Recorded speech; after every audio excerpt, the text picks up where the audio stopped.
కీర్తనలు 115 అధ్యాయము 1 వచనం నుంచి చూసుకుందాం. కీర్తనలు 115 అధ్యాయము 1 వచనం నుంచి.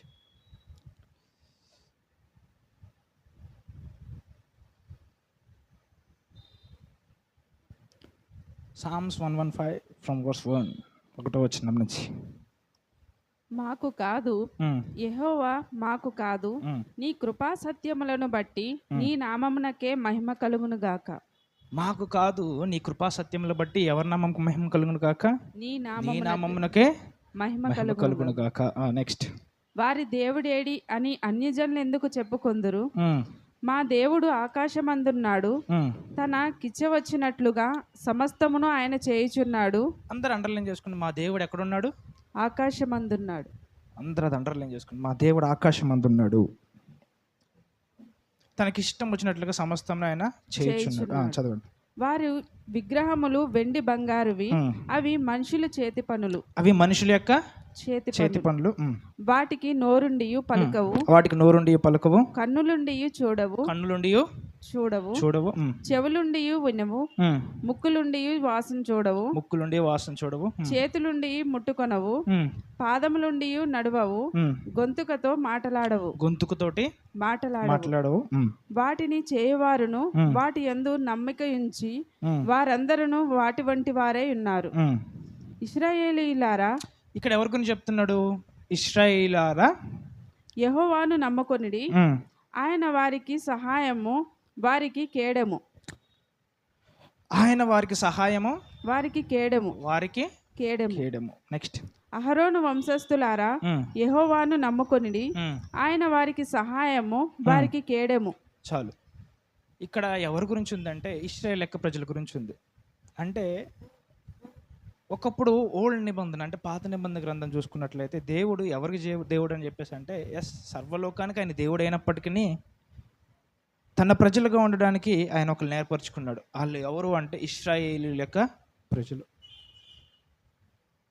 అయితే దావీదు ఏం రాస్తున్నాడు అంటే 9వ వచనం చూడండి. ఇశ్రాయేలీయులారా, యెహోవాను నమ్ముకొనుడి, ఆయన వారికి సహాయము, వారికి కేడము. నెక్స్ట్ ఇంకోటి ఏముంది? అహరోను వంశస్థులారా అన్న కూడా వారి గురించే రాస్తున్నాడు. అహరోను ఎవరు అంటే యాజకుల్లో ఉన్నటువంటి ఒక ప్రధానమైనటువంటి యాజకుడు అనమాట. అహరోను వంశస్థులారా, యెహోవాను నమ్ముకొనుడి, ఆయన వారికి సహాయము, వారికి. ఎంతమంది మీ జీవితంలో దేవుడు సహాయం చేయాలని ఆశపడుతుంది? నా జీవితంలో దేవుడు సహాయం కావాలా, నా ప్రతి పనిలో దేవుని యొక్క సామర్థ్యం కావాలని ఎంతమంది ఆశపడుతున్నారు? అయితే అందరూ 11వ వచనం చదవండి. యెహోవా యందు భయభక్తులు గలవారలారా, యెహోవా యందు నమ్మకించుడి, ఆయన వారికి సహాయము, వారికి కేడము. యెహోవా యందు భయభక్తులు గలవారలారా, యెహోవా యందు నమ్మికయుంచుడి, ఆయన వారికి సహాయము, వారికి కేడము. అంటే ఫస్ట్ 2 వచనాలు ఏమో ఇశ్రాయేలు ప్రజల గురించి చెప్తే, ఇక్కడ ఎవరి గురించి చెప్తుంటే అందరి గురించి. ఎవరైతే ఆయన ఎందరు భయభక్తులు కలిగి ఉంటారో అందరికీ ఆయన సహాయం చేస్తున్నాడంట, అందరికీ ఆయన కేడమంట. నెక్స్ట్ చదవండి. యెహోవా మమ్మను మరిచిపోలేదు, ఆయన మమ్మను ఆశీర్వదించును, ఆయన ఇశ్రాయేలీయులను ఆశీర్వదించును, అహరోను వంశస్థులను ఆశీర్వదించును. మళ్ళీ ఇక్కడ ఎవరి గురించి చెప్తున్నాడు? ఒక వంశం గురించి చెప్తున్నాడు. ఎవరు? ఇశ్రాయేలు ప్రజలు అంటున్నారు వాళ్ళని. మళ్ళీ ఇక్కడ ఏం చెప్తున్నాడు? యెహోవా మమ్మల్ని మర్చిపోలేదు, ఆయన మమ్మల్ని ఆశీర్వదించును, ఆయన ఇశ్రాయేలును ఆశీర్వదించును, అహరోను వంశస్థులందరినీ ఆశీర్వదించును. అంటే ఇక్కడ ఎవరి గురించి? పర్టికులర్ గ్రూప్ గురించి. మళ్ళీ నెక్స్ట్ చదవండి. ఇప్పుడు పిన్నలనేమి పెద్దలనేమి తన యందు భయభక్తులు గల వారిని. ఇది ఎవరికి? అందరికి. ఇది మళ్ళీ పిన్నలేమి పెద్దలేమి తన యందు భయభక్తులు గల వారిని యెహోవా ఆశీర్వదించును. మిమ్మల్ని కూడా దేవుడు ఆశీర్వదించును గాక. నెక్స్ట్. యెహోవా మిమ్మును మీ పిల్లలను వృద్ధి పొందించును. ఎంతమందికి కావాలి ఈ వాగ్దానం? అందరికీ కదా. యెహోవా మిమ్మల్ని, మీ పిల్లల్ని వృద్ధి చెందించును. హల్లెలూయా. నెక్స్ట్. భూమి ఆకాశములను సృజించిన యెహోవా చేత మీరు ఆశీర్వదింపబడిన వారు. ఇక్కడ నుంచి చూసుకుందాం మనం. ఇక్కడ నుంచి వాక్యం స్టార్ట్. భూమి ఆకాశంలో సృష్టించినటువంటి యెహోవా అంటే ఈయన ఏమేమి సృష్టించాడంట? చూడండి, ఇక మన లోపల వెళ్ళిపోదాం. ఇంకా యోహాను సువార్త 1వ అధ్యాయము 1వ వచనం నుంచి. యోహాను సువార్త 1వ అధ్యాయం 1వ వచనం నుంచి.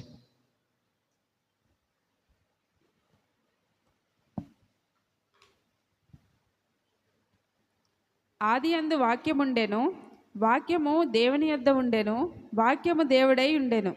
ఉమ్. ఆయన ఆది యందు దేవుని యొద్ద ఉండెను, సమస్తమును ఆయన మూలముగా కలిగెను. సమస్తమును ఆయన మూలముగా కలిగెను. ఆయనలో జీవముండెను. సమస్తమును ఎవరి వల్ల కలిగాయంట? ఆయనలో, ఆయన యందు కలిగే. ఒక వచనం చూపిస్తాను, కొలసీలకు రాసిన పత్రిక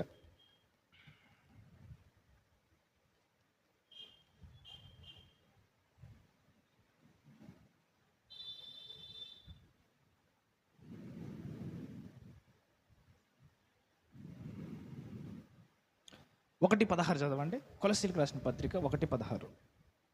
కొలసీలకు రాసిన పత్రిక 1వ అధ్యాయం 16వ వచనం. ఏలయనగా ఆకాశమందున్నవియు భూమి అందున్నవియు దృశ్యమైనవి గాను అదృశ్యమైనవి గాను, అవి సింహాసనములైనను ప్రభుత్వములైనను ప్రధానులైనను అధికారములైనను సర్వమును ఆయన యందు సృజింపబడెను. సర్వమును ఎవరి యందు సృజించబడ్డాయంట? ఆయన యందు సృజింపబడెను. నెక్స్ట్, సర్వమును ఆయన ద్వారాను ఆయనను బట్టి సర్వమును ఆయన ద్వారాను ఆయన బట్టి సృజింపబడెను. అంటే సమస్తానికి కారణభూతుడు ఎవరు అని చెప్పేసి అంటే యేసుక్రీస్తు. చూడండి, పాత నిబంధన గ్రంథంలో కూడా చాలామంది ఏమంటారంటే యెహోవా దేవుడు అని చెప్పేసి అంటారు. ఈ పాత నిబంధన దేవుడు యెహోవా దేవుడా లేకపోతే యేసుక్రీస్తే దేవుడు? ఇప్పుడు మనం చూద్దాం. ఓకే, సో చూద్దామా? చూద్దాం. నెక్స్ట్ ఎక్కడికి వస్తారంటే ఆదికాండము 1వ అధ్యాయం 1వ వచనం.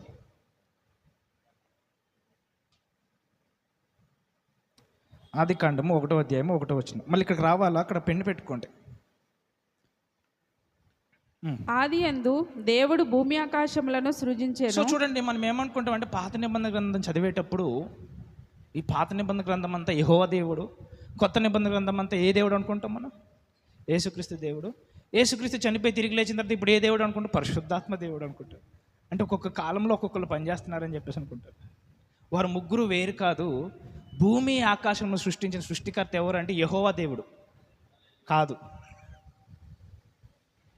ఎవరు చెప్పాలా? ఎవరు సృష్టించారో చెప్పాలా? ఎవరు సృష్టించారు? పరిశుద్ధాత్ముడు అంటారా? యేసై అంటారా? యెహోవా దేవుడు అంటారా?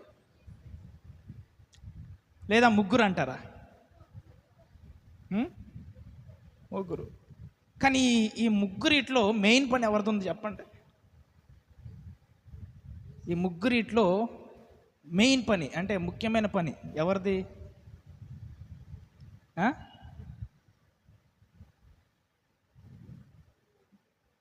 చూద్దాం. 1వ అధ్యాయం 1వ వచనం చదివేసండి. ఇక ఆది యందు దేవుడు భూమి ఆకాశములను ఆది యందు దేవుడు ఏం సృష్టించాడంట? భూమి ఆకాశంను సృష్టించాడు. నెక్స్ట్, భూమి నిరాకారముగాను శూన్యముగాను ఉండెను, చీకటి అగాధ జలముల పైన కమ్మి ఉండెను. చీకటి అగాధ జలముల పైన కమ్మి ఉండెను. దేవుని ఆత్మ జలముల పైన అల్లల్లాడుచుండెను. దేవుని ఆత్మ. ఇక్కడ ఎవరు? మళ్ళీ పరిశుద్ధాత్ముడు వచ్చాడు. ఆది యందు దేవుడు అంటే మళ్ళీ ఎవరు అని చెప్పేసి అంటే యెహోవా దేవుడా యేసే దేవుడా? ఇది చెప్పాలి నాకు. ఇక్కడ దేవుని ఆత్మ అంటే పరిశుద్ధాత్మ దేవుడు. ఇంకా అది క్లారిటీ కదా. ఇంకా దాని విషయంలో మనం ఎవరు పొరపాటుపడిన అవసరం లేదు. దేవుని ఆత్మ అన్న, పరిశుద్ధాత్మ అన్న, ఉపకారాత్మ అన్న, వీటన్నిటికీ ఒకళ్ళే పేరు, ఒకళ్ళే.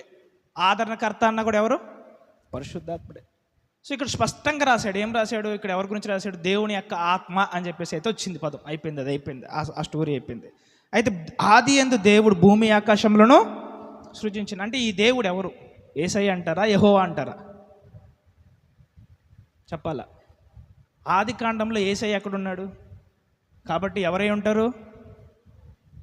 కాదు. ఎందుకు కాదు అంటే యోహాను సువార్త 1వ అధ్యాయము 1వ వచనం చదవండి. ఇప్పుడు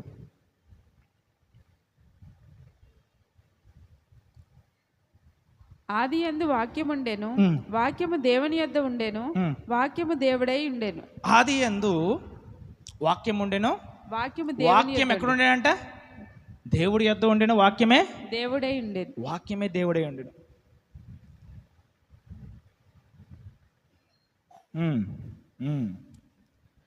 చదవండి.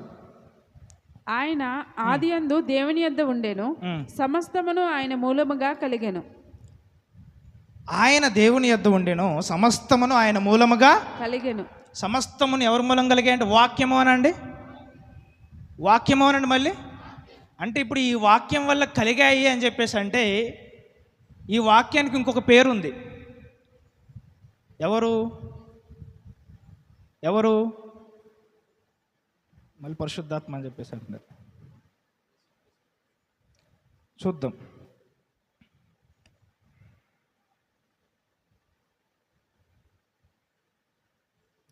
14 వచనం చదవండి.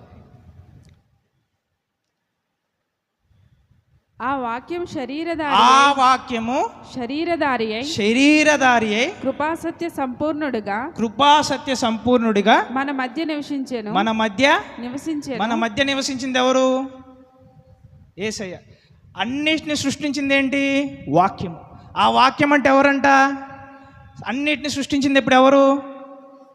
మరి యెహోవా ఎందుకుంటాడు ఫస్ట్ కాన్సెప్ట్లో, ఫస్ట్ పాత నిబంధన గ్రంథంలో? ఇంకా మీకు క్లారిటీ చెప్తే చూడండి. కీర్తనల గ్రంథము 110వ అధ్యాయము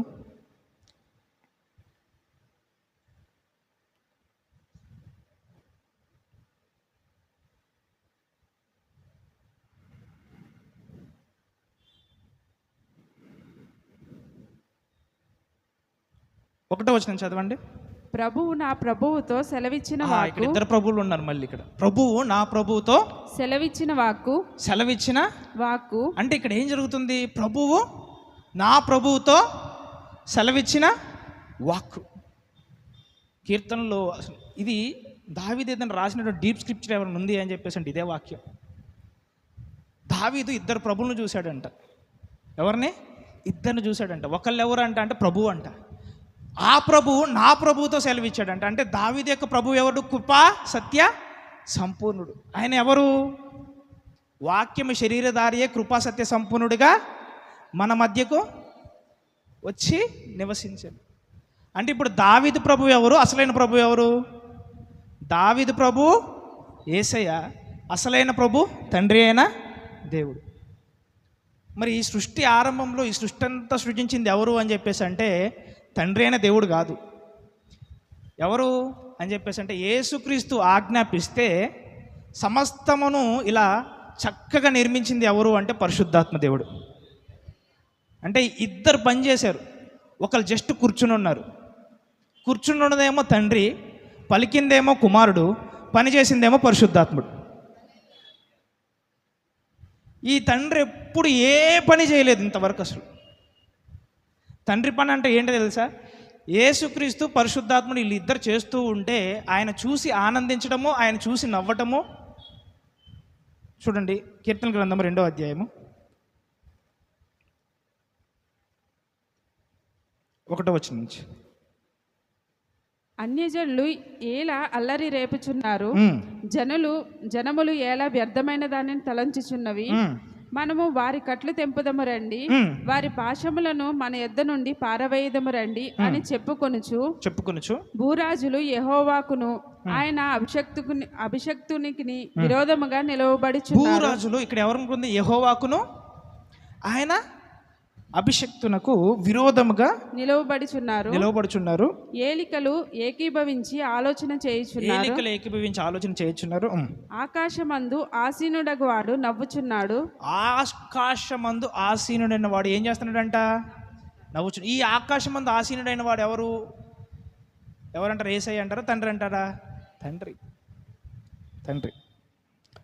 ఏం చేస్తున్నాడంట? ఆయన నవ్వుచున్నాడు. ఆయన పని ఏంటి అని చెప్పేసి అంటే చూసి ఆనందించడము, చూసి నవ్వటం ఆయన పని. చూడండి, తండ్రి ఎప్పుడు సింహాసనం నుంచి అయితే లెగడు. ఇది ఫిక్స్ అయిపోండి మీరు. తండ్రి పరలోక రాజ్యంలో ఉండడు, ఇది కూడా ఫిక్స్ అయిపోండి. మీరు పరలోకానికి వెళ్తే మీరు చూసేది ఎవరిని చూస్తారంటే పరిశుద్ధాత్మని చూస్తారు, యేసుక్రీస్తుని చూస్తారు తప్ప తండ్రిని అయితే ఎవడు చూడలేవడు. మరి అది ఎలా? మరి తండ్రిని అంత కష్టపడి మనం తండ్రిని చూడకపోతే ఎలాగా అని చెప్పేసి మీకు ఆ డౌట్ ఉండొచ్చు. ఆ డౌట్ ఉన్న వాళ్ళకి నా సమాధానం ఏంటంటే యేసయ్య ఒక మాట, నన్ను చూచిన వాడు తండ్రిని చూసినట్టే అన్నాడు. అయిపోయింది. ఓకే, ఇక చూడాల్సింది ఎవరిని? పరిశుద్ధాత్మ దేవుడిని. పరిశుద్ధాత్మ దేవుడు ఇప్పుడు ఎక్కడో లేడు, మనలోనే ఉన్నాడు. సరే, ఇదంతా మనం మాట్లాడుకుందాము. చదవండి. ఆకాశమందు ఆసీనుడైన వాడు నవ్వుచున్నాడు. ప్రభువు వారిని చూసి అపహసించుచున్నాడు. ప్రభువు వారిని చూసి ఏం చేస్తున్నాడంట? అపహసించుచున్నాడు. నెక్స్ట్, ఆయన ఉగ్రుడై వారితో పలుకును, ప్రచండ కోపము చేత వారిని తల్లడింపజేయును. నేను నా పరిశుద్ధ పర్వతమైన సియోను మీద నా రాజును ఆసీనునిగా చేసి ఉన్నాను. ఇది ఎవరు అంటే దావీదు గురించి చెప్తున్నాడు. నా పరిశుద్ధ పర్వతమైన సియోను మీద దావీదుని నేను ఆసీనుడిగా చేసి ఉన్నాను. నెక్స్ట్, కట్టడను నేను వివరించేదను. యెహోవా నాకు ఇలాగు సెలవిచ్చాను, నీవు నా కుమారుడవు, నేడు నిన్ను కనియున్నాను. నేను ఇవన్నీ చెప్పొచ్చో చెప్పకూడదు, లేకపోతే వేరే దానికి వెళ్ళిపోను. అసలు ఇదంతా నాకైతే అర్థమవుతుంది అనేది నేను అనుకోవట్లేదు. అట్లున్నాయి వాక్యాలు. ఏం చేద్దాం?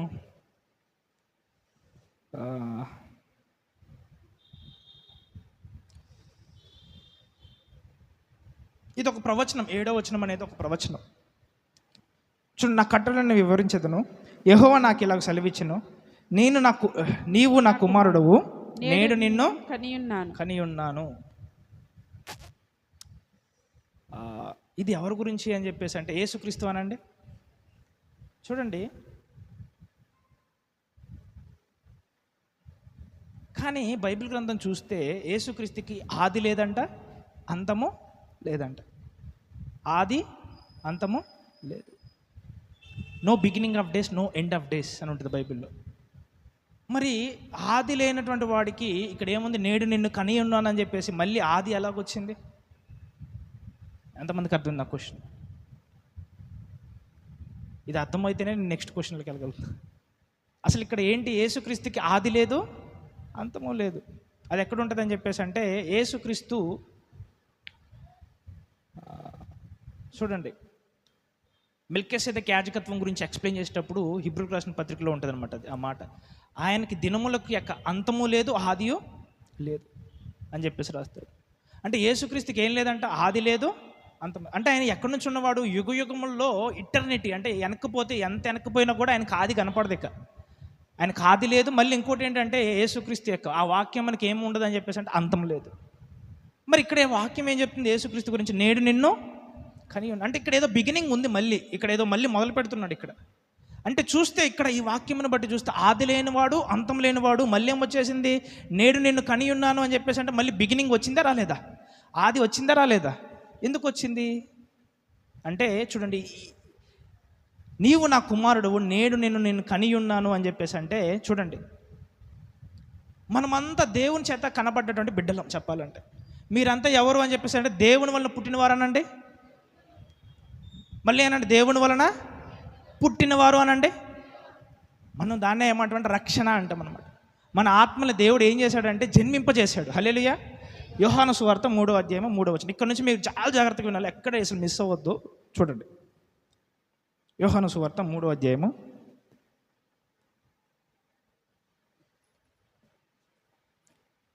3వ వచనం చదవండి. అందుకు యేసు అతనితో, ఒకడు కొత్తగా జన్మించితేనే గాని, అంటే కొత్తగా జన్మించడం అంటే ఆత్మలో. చూడండి, ఆదాము తర్వాత పుట్టిన ప్రతి ఒక్కళ్ళు చనిపోయిన స్థితిలో పుట్టారు.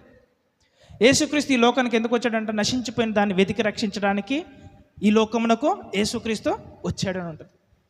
ఏం నశించిపోయింది అని చెప్పేసి అంటే ఆదాము దేవుడు తినవద్దు అని చెప్పినటువంటి పండుని తిని ఆజ్ఞని మీరినప్పుడు పాపం వల్ల వచ్చే జీతము, చెప్పండి మీ ఫేవరెట్, అది పాపం వల్ల వచ్చే జీతము మరణం. అంటే దేనికి మరణం వచ్చి? శరీరానికి మరణం రాలే.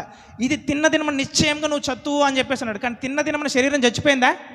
లేదు. తినిన తర్వాత కూడా ఆదాము ఇంచుమించు 900 సంవత్సరాలు బ్రతికాడు. బ్రతికిన తర్వాత ఎప్పుడు చనిపోయాడు? ఆల్మోస్ట్ 900 సంవత్సరాల తర్వాత చనిపోయాడు. శరీరానికి ఒక 900 సంవత్సరాల తర్వాత ఏమొచ్చింది? మరణం వచ్చింది. మరి ఆత్మకు మరణం ఎప్పుడు వచ్చింది? నేడు ఇది తిన్న దినము నువ్వేమైపోతావు అంటున్నాడు? చత్తు అని చెప్పేసి అంటున్నాడు. అంటే ఎక్కడ చనిపోయాడు? ఆత్మలో చనిపోయాడు. అయితే ఆదామును పోలి పుట్టిన వారు అందరిలో ఆ పాపం వచ్చేసిందంట ఆటోమేటిక్గా. ఎలాగా? రక్తం ద్వారా. ఎందుకంటే అందరం ఆదాం పిల్లలమా కాదా? అందరూ ఎవరి పిల్లలు? ఆదాం పిల్లలం. కాబట్టి ఆదాము చనిపోయాడు, ఆత్మలో చనిపోయాడు. ఆ తర్వాత పుట్టిన ప్రతి ఒక్కరు ఏ స్థితిలో పుట్టారు అని చెప్పేసి అంటే ఆత్మలో చనిపోయిన స్థితిలో పుట్టారు. ఏం నశించిపోయింది అని చెప్పేసి అంటే ఆత్మ నశించిపోయింది. అందుకే మనిషి కుమారుడు నశించిపోయిన దాన్ని, ఏం నశించిపోయింది? ఆత్మ నశించిపోయింది. వెతికి రక్షించడానికి, అంటే ఏం చేయడానికి, మళ్ళీ నీ ఆత్మని జన్మింపజేయడానికి యేసుక్రీస్తు ఈ లోకానికి వచ్చాడు. ఎందుకు ఆత్మ మరలా జన్మించాలి అంటే, దేవుడు ఆత్మ కనుక ఆయన ఆరాధించేవారు ఆత్మతోటి సత్యముతోటి ఆరాధించాలి. అంటే ఆయన ఆత్మయ్య ఉన్నాడు అనమాట. దేవుడు ఆత్మస్వరూపి, ఆయన ఆత్మ స్వరూపి. ఆయనతో నువ్వు సహవాసం చేయాలన్నా, ఆయన కలుసుకోవాలన్నా, ఆయనతో మాట్లాడాలన్నా దేంతో చేయాలంట? ఆత్మతోటే చేయాలి. అందుకు నీకు ఆత్మ లేదు, ఇప్పుడు అది నశించిపోయినటువంటి స్థితిలో ఉంది. కానీ నీకు దేవునితో ఏం కావాలి? ఇప్పుడు సహవాసం కావాలా? దేవునితో ఏం కావాలి నీకు? అందరు సహవాసం అనండి. ఆ సహవాసాన్ని పునర్జన్మ ద్వారా పునరుద్ధరించడానికి ఎవరు వచ్చారు ఈ లోకానికి? యేసుక్రీస్తు వచ్చాడు. ఆ యేసుక్రీస్తు వచ్చినప్పుడు ఎలా పునరుద్ధరించాడు? ఆ ఆత్మకు పాపం ఉన్న ఎడల దేవుడు ఏం చేస్తాడంట అంటే, ఆ పాపం వల్లే ఆత్మ మరణించింది. అదే పాపం ఉంటే నువ్వు ఏ స్థితిలో ఉన్నట్టు? ఇంకా చనిపోయిన స్థితిలో ఉన్నట్టు, మరణపు స్థితిలో ఉన్నట్టు. అందుకు ఆయన ఏం చేశాడు? ఏ పాపం అయితే మనిషికి అంటి మనిషి మరణానికి పాల్పడ్డదో ఆ మరణాన్ని ఎలా చేశాడో, ఆ పాపాన్ని తీసివేయడం ద్వారా మరణం అంతా నిరర్ధకం చేసేసాడంట. హల్లెలూయా. ఇప్పుడు నీ ఆత్మకి ఏమి ఇచ్చాడు? నూతనమైనటువంటి జన్మ, నూతనమైనటువంటి శిశువుగా నువ్వు పుట్టావు. ఇప్పుడు దీన్నే మనం ఏమంటామంటే రక్షణ. ఎవరి ద్వారా పుట్టావంటే దేవుడి ద్వారానండి, దేవుడి ద్వారా. నరుని యొక్క ఆత్మ యెహోవా పెట్టినటువంటి దీపము. ఇప్పటి వరకు ఎంతవరకు అర్థమైంది? అర్థమైంది, రైట్. చదవండి అమ్మ, 3వ అధ్యాయము 3వ వచనం. అందుకు యేసు అతనితో, ఒకడు క్రొత్తగా జన్మించితేనే గాని. ఒకడు కొత్తగా జన్మించితే ఎలా జన్మిస్తాం? యేసుక్రీస్తు నందు విశ్వాసం మూలంగా మనం అందరం కొత్తగా జన్మించాలి. హల్లెలూయా. నెక్స్ట్, అతడు దేవుని రాజ్యమును చూడలేడు. అతడు ఏం చూడంట? కొత్తగా జన్మించేంత వరకు దేని చూడడం? దేవుని రాజ్యము చూడడు. ఇది అండర్లైన్ చేసుకోండి. ఎక్కడ జన్మించాలా? ఆత్మలు. ఇప్పుడు ఎక్కడికి వస్తారంటే, రోమీయులకు రాసిన పత్రిక 6వ అధ్యాయము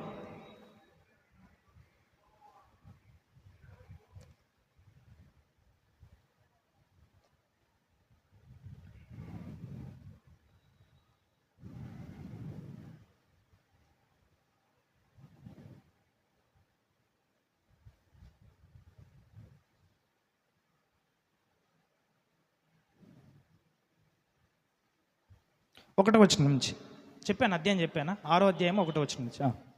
అలాగైన ఏమందుము?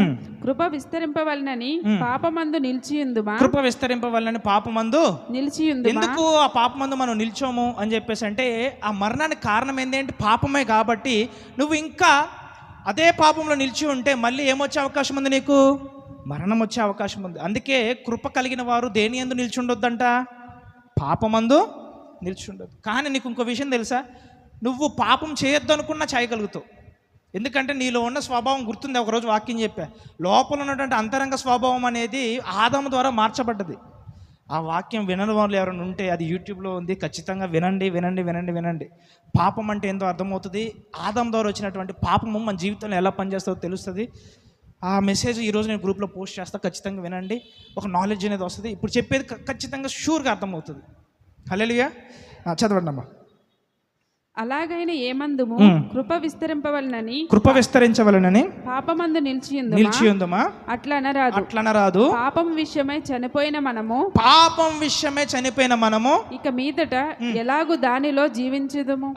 యేసుక్రీస్తు ఏం చేశాడంట? పాపమందు మనం చంపేశాడంట. హల్లెలూయా. నెక్స్ట్ చదవండి, మీకు అర్థమవుతుంది. క్రీస్తు యేసులోనికి బాప్తిస్మ పొందిన మనమందరము ఆయన మరణంలోనికి బాప్తిస్మ పొందితమని మీరు ఎరుగరా? ఆయన మరణంలోనికి బాప్తిజం పొందితరని మీరు ఎరగరా? కాబట్టి తండ్రి మహిమ వలన, ఇక్కడ చూడండి, ఇక్కడ ఏముంది చూడండి, తండ్రి మహిమ వలన. అందరూ అండర్లైన్, కొన్ని పదాలు నేను చెప్తూ ఉంటాను, అవి మాత్రమే అండర్లైన్ చేసుకోండి. తండ్రి మహిమ వలన ఇట్లా బ్రాకెట్లో పెట్టి 2 స్టార్లు వేసుకోండి. ఇట్లా బైబిల్ తెచ్చుకున్నారా? తండ్రి మహిమ వలన ఇట్లా 2 బ్రాకెట్లు పెట్టి స్టార్లు పెట్టుకుంటారు. తెలుసా? స్టార్ తెలుసా? ఇట్లా ఇట్లా పెడతారు, స్టార్ పెట్టుకుంటుంది. తండ్రి మహిమ వలన క్రీస్తు మృతులలో నుండి ఎలాగూ లేపబడెను. ఇప్పుడు తండ్రి మహిమ వలన ఎవరు మృతుల్లో నుంచి లేచారని ఉంది అక్కడ? ఎవరు? క్రీస్తు. తండ్రి మహిమ వలన ఎవరు మృతుల నుంచి లేచాడు? క్రీస్తు. అది రాసుకోండి. తండ్రి మహిమ వలన క్రీస్తు మృతుల నుంచి లేపబడ్డాడు. అండర్లైన్ దట్ అండ్ రాసుకోండి. తండ్రి మహిమ వలన అని రాసుకోండి. తండ్రి మహిమ వలన ఇక్కడ ఎవరు లేపబడ్డారు? ఫస్ట్ యేసుక్రీస్తుతో లేపబడ్డాడు. నెక్స్ట్ అలాగే అలాగే చూడండి, ప్రతి వాక్యము క్షుణ్ణంగా చదవాలి. అలాగే మనమును, ఇక్కడ ఎవరి గురించి మాట్లాడుతున్నాడు? ఇందాక క్రీస్తు లేపబడ్డాడు, మనమును అంటున్నాడు. హల్లెలూయా. మనమును నూతన జీవం పొందిన వారమై. ఏ జీవం పొందిన వారమై? నూతన జీవము. ఇది ఎక్కడొచ్చింది నూతన జీవం? ఆత్మలోనండి. ఆత్మలో నూతన జీవం పొందిన వారమై నడుచుకున్నట్లు. ఇప్పుడు ఈ రోజు మీరు ఎలా నడుచుకుంటూ వచ్చారంటే, ఇక్కడ నడుచుకుని వచ్చి వాక్యం వినడంలో అందరిలో ఏ జీవం ఉందంట అంటే నూతనమైన జీవం. అదే ఎవరి ద్వారా వచ్చిన జీవం? అది యేసుక్రీస్తు ద్వారా తండ్రి మహిమ వల్ల వచ్చినటువంటి జీవం. హల్లెలూయా. నెక్స్ట్ చదవండి. అలాగే మనమును నూతన జీవం పొందిన వారమై. మనకి ఇప్పుడు నూతన జీవం వచ్చిందా రాలేదా? వచ్చిందా రాలేదా?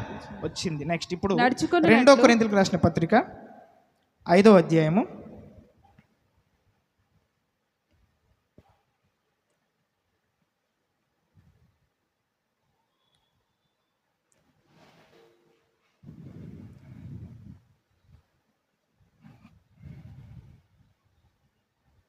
16వ వచనం నుంచి.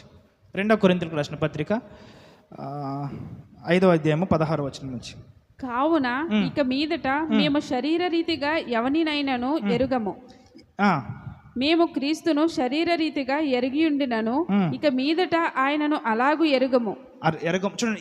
చూడండి, మనము క్రీస్తును శరీర రీతిగా ఎరిగినను ఇక ముందు మనం అలాగా ఎరుగము. అంటే చూడండి, యేసుక్రీస్తు ఈ లోకానికి ఎలా వచ్చాడు? శరీరధారి, కృపాసత్య సంపూర్ణుడిగా. వాక్యము శరీరధారి అయి కృపాసత్య సంపూర్ణుడిగా మన మధ్యకు వచ్చాడు. ఆయన కృపాసత్య సంపూర్ణుడిగా మన మధ్యకు వచ్చినప్పుడు ఏంటి? మనుష్య కుమారుడు అనండి. మనుష్య కుమారుడు. ఆయన పేరేంటి? మనుష్య కుమారుడు. కృపాసత్య సంపూర్ణుడిగా మన మధ్యకు వచ్చాడు. ఆయన మనం ఎలా ఎరిగామంటే ఫస్ట్ స్టార్టింగ్ శరీరధారిగా. ఎలాగా? శరీరధారిగా. ఇప్పుడు రేపు పొద్దున నువ్వు యేసుక్రీస్తుని చూసినప్పుడు అంట ఎలాగ ఎరగవంట? శరీరధారిగా ఎరగవంట. ఎలాగ ఎరుగుతావంట? మళ్ళీ ఆత్మ ద్వారా, ఆత్మానుసారంగా ఎరుగుతావంట ఆయన్ని. అంటే ఆయన ఎలా చూడబోతున్నావు నువ్వు? ఆత్మ, నీ ఆత్మ ఆయన్ని, ఆత్మ ఆయన ఆత్మతోటి నీ ఆత్మ కలుసుకోబోతుంది ఒకరోజు. హల్లెలూయా. అంటే రేపు పొద్దున్న నువ్వు యేసుక్రీస్తుని చూసినప్పుడు ఆయన ఎవరు? శరీరానుసారుడా, ఆత్మానుసారుడా? ఆత్మానుసారుడు ఆయన. కానీ ఒకప్పుడు ఆయన ఎవరు? శరీరానుసారుడు. ఆయన కూడా ఈ శరీరాన్ని ధరించుకున్నాడు ఆయన. కానీ రేపు పొద్దున్న నువ్వు చూడబోయే రోజు ఆయన ఎలాగుంటాడు? శరీరం ధరించుకుని ఉన్నా కూడా ఆయన ఎవరంట? ఆత్మానుసారుడు. ఆయనకి ఏ దేహం ఇవ్వబడ్డది? పునరుద్ధాన శరీరం ఇవ్వబడ్డది ఆయనకి. హల్లెలూయా. ఇప్పుడు చదవండి. ఇప్పుడు కావున ఇక మీదట మేము శరీర రీతిగా ఎవనినైనాను ఎరుగము.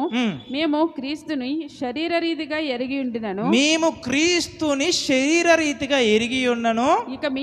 ఇక మీదట ఆయనను అలాగు ఎరుగము. కాగా ఎవడైనను క్రీస్తునందున్న ఎడల వాడు నూతన సృష్టి. పాతవి గతించెను.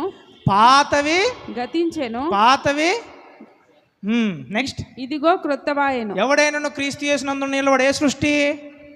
ఎక్కడ నూతన సృష్టి? శరీరంలోనా, ప్రాణంలోనా, ఆత్మలోనా? ఆత్మలో. నెక్స్ట్ చదవండి. సమస్తమును దేవుని వలనైనవి. ఆయన మనల్ని. ఇదంతా ఎవరి వల్ల కలిగిందంటే సమస్తమును. ఇందాక కూడా తండ్రి మహిమ వలన అన్నాడు. ఇక్కడ సమస్తం ఎవరి వల్ల కలిగి అంటున్నాడు? దేవుడి వలన అంటున్నాడు. నెక్స్ట్ ఆయన మనలను క్రీస్తు ద్వారా తనతో క్రీస్తు ద్వారా ఇప్పుడు ఎవరితో సమాధానపరిచాడంట? దేవునితో. అంటే దేవుడు అంటే ఎవరు? తండ్రి అయిన దేవునితోటి మన ఏం చేశాడంట? సమాధానపరిచాడు. నెక్స్ట్ చదవండి. ఆ సమాధానపరచు పరిచర్యను మాకు అనుగ్రహించాను. ఆ సమాధాన పరిచర్యను ఎవరికి అనుగ్రహించాడు? చివరికి అంటే రక్షణ ద్వారా నీ ఆత్మ తిరిగి జన్మించడం వల్ల నువ్వు ఎవరితో సమాధాన పరుస్తున్నావంట? మళ్ళీ తండ్రి అయినటువంటి దేవునితోటి సమాధాన పరుస్తున్నావు. అసలు ఆత్మ మరణం అంటే ఏంటి చెప్పండి? ఆత్మ మరణము అంటే ఏంటి చెప్పండి? ఆత్మ మరణం అంటే ఏదో కాదండి. మీరు ఏదో అనుకోని చచ్చిపోవడం అని చెప్పేసి అంటే ఆత్మ బయటకు వచ్చేసి ఇలా పడిపోవడం కాదు. ఆత్మ మరణం అంటే ఏంటంటే దేవునితోటి సహవాసం కోల్పోవడం. రాసుకోండి అది. ఆత్మ మరణము అంటే దేవునితోటి సహవాసం కోల్పోవడం. సహవాసం కోల్పోవడం. వేరు చేయబడిన ఆత్మ ఇది చెప్పాలంటే. అంటే నీలో ఆత్మ ఉందా? ఉంది. కానీ దాంతో ఎవరితో సహవాసం చేయట్లేదు ఆత్మ. ఇప్పుడు దేవునితో సహవాసం చేయట్లేదు. ఎందుకు? ఆ ఆత్మ ఏ స్థితిలో ఉంది? ఇప్పుడు ఆదాం చేసిన పాపంను బట్టి మరణించినటువంటి స్థితిలో ఉంది. చూడండి, ఎప్పుడైతే ఆదాం పాపం చేశాడో దేవుడు ఏం చేశాడో తెలుసా? ఆ ఏదేమైనటువంటి వనం నుంచి ఆయన బయటికి వెళ్ళగొట్టేశాడు. దేవుడు సన్నిధికి దూరంగా పంపించేశాడు. మరి ఆదాము పాపం చేయకముందు దేవుడు ఏం చేసేవాడు? ప్రతిరోజు చల్లపోటున దేవుడు దిగొచ్చి ఎవరితో సహవాసం చేసేవాడంట? ఆదాముతో. ఎంతమంది తెలిసి ఈ వాక్యము? ప్రతిరోజు వచ్చి ఎవరితో మాట్లాడేవాడంట? ఆదాము హవ్వలతో మాట్లాడాడు. ఎప్పుడైతే పాపం చేశాడో ఆ రోజు నుంచి ఏం కట్ అయిపోయింది? కనెక్షన్ అనండి, కనెక్షన్. ఇప్పుడు స్విచ్ చేసిన బల్బు వెలగట్లే. ఇప్పుడు ఇది ఇది ఇది పోయింది. దీన్ని మరలా రక్షణ ద్వారా పునరుద్ధరించింది ఎవరు? యేసయ్య.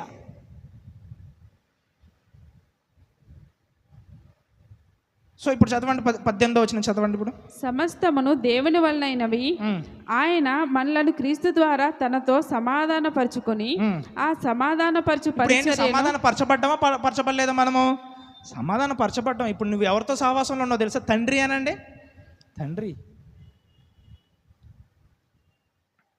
రోమిలకు రాసిన పత్రిక 5వ అధ్యాయము 1వ వచనం. భూమి మీద మన గుడారమైన ఈ నివాసము శిథిలమైపోయినను. రోమిలకు రాసిన పత్రిక, నేను కరెక్టే చెప్పాను. రోమిలకు రాసిన పత్రిక 5వ అధ్యాయం 1వ వచనం. కాబట్టి విశ్వాసం మూలమున మనము నీతిమంతులుగా తీర్చబడి. చూడండి ఎంత బాగా రాశాడు, ఎంత బాగుంటాయండి ఈ వాక్యాలు అసలు. కాబట్టి విశ్వాసం మూలంగా మనం నీతిమంతులుగా తీర్చబడి. ఇప్పుడు ఈ నీతి గురించి మాట్లాడుకుంటే ఇక సరిపోదు, ఇక నేను యుగాలు చెప్తా దాని గురించి. ఎంత బాగుంటుంది తెలుసు అది. యేసుక్రీస్తు నీతి. పాపులమైన మనకు ఏ నీతి ఇచ్చాడంటే దేవుడు? తన కుమారులో ఉన్నటువంటి నీతిని మనలో ప్రవేశపెట్టాడంట. ఏంటి నీతి అంటే ఏంటి? ఒకటే పాయింట్ చెప్తే చూడండి. దేవుడు తప్పు చేయటం అసాధ్యము. ఆయన తన స్వభావమునకు విరుద్ధంగా ఏమీ చేయడు. నీతి అంటే ఏంటంటే ఆయన స్వభావం. ఆయన స్వభావంని నీలో ప్రవేశపెట్టాడంట. ఎప్పుడైతే ఆయన స్వభావాన్ని నీలో నీతి ద్వారా ప్రవేశపెట్టాడో తప్పు చేయాలనుకున్న వాంఛ నీలో నుంచి వెళ్ళిపోతుంది ఆటోమేటిక్గా.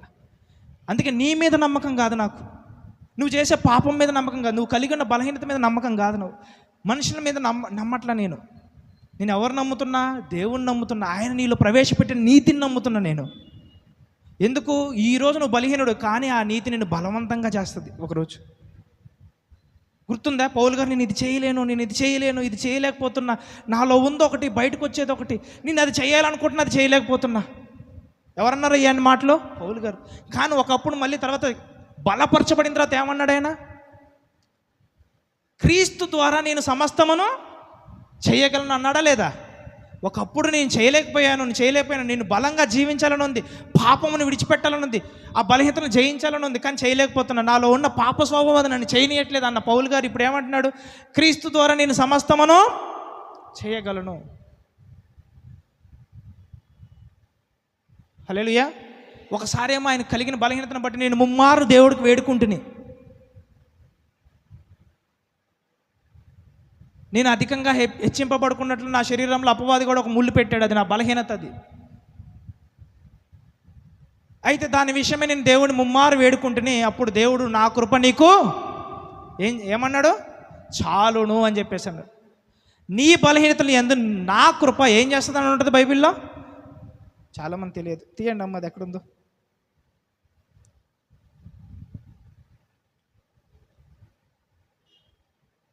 అప్పుడప్పుడు మనకి ఎగ్జామ్స్ పెట్టినప్పుడు, నేను బీటెక్లో కానీ 10th క్లాస్లో కానీ ఇంటర్లో కానీ లేకపోతే నేను చదువుకున్న గ్రాడ్యుయేషన్లో కానీ ఏం చదువుకున్నా కూడా, ఇప్పుడు ఉదయం పూట ఎగ్జామ్ 10 గంటలకు అని చెప్పేసి అంటే 9 గంటల 59 నిమిషాల దాకా చదువుకుంటా ఉండేటోడు నేను. అవునా? ఎంతమందికి అలాంటి అలవాటు ఉంది? ఏమైతే బాయే, మనకేం బాయే, ఈ చదువు ఎందుకు అని చెప్పేసి అన్నాడు తప్ప అందరూ ఏం చేస్తారు తెలుసా? ఎగ్జామ్ పెట్టేదాకా ఆ ఎగ్జామ్ పేపర్ చూసేదాకా చదువుతూనే ఉంటారు. ఈ లోకపరమైనటువంటి ఎగ్జామ్స్ వాటికి వీటికి కాంపిటేటివ్ ఎగ్జామ్స్ అని ఎరగ కష్టపడతారులే, కానీ ఇంటికి వెళ్ళి ఒక బైబిల్ అధ్యాయం ఒకటి చదవమని చెప్పేసి అన్న చదవరు. అది ఎక్కడ కర్మ నాకు అర్థం కాదు. ఈ కర్మ మారిపోవును గాక. ఆమె ఎక్కడున్నామా? ఏం చెప్పాను? అది ఎక్కడుంది? తీసారా?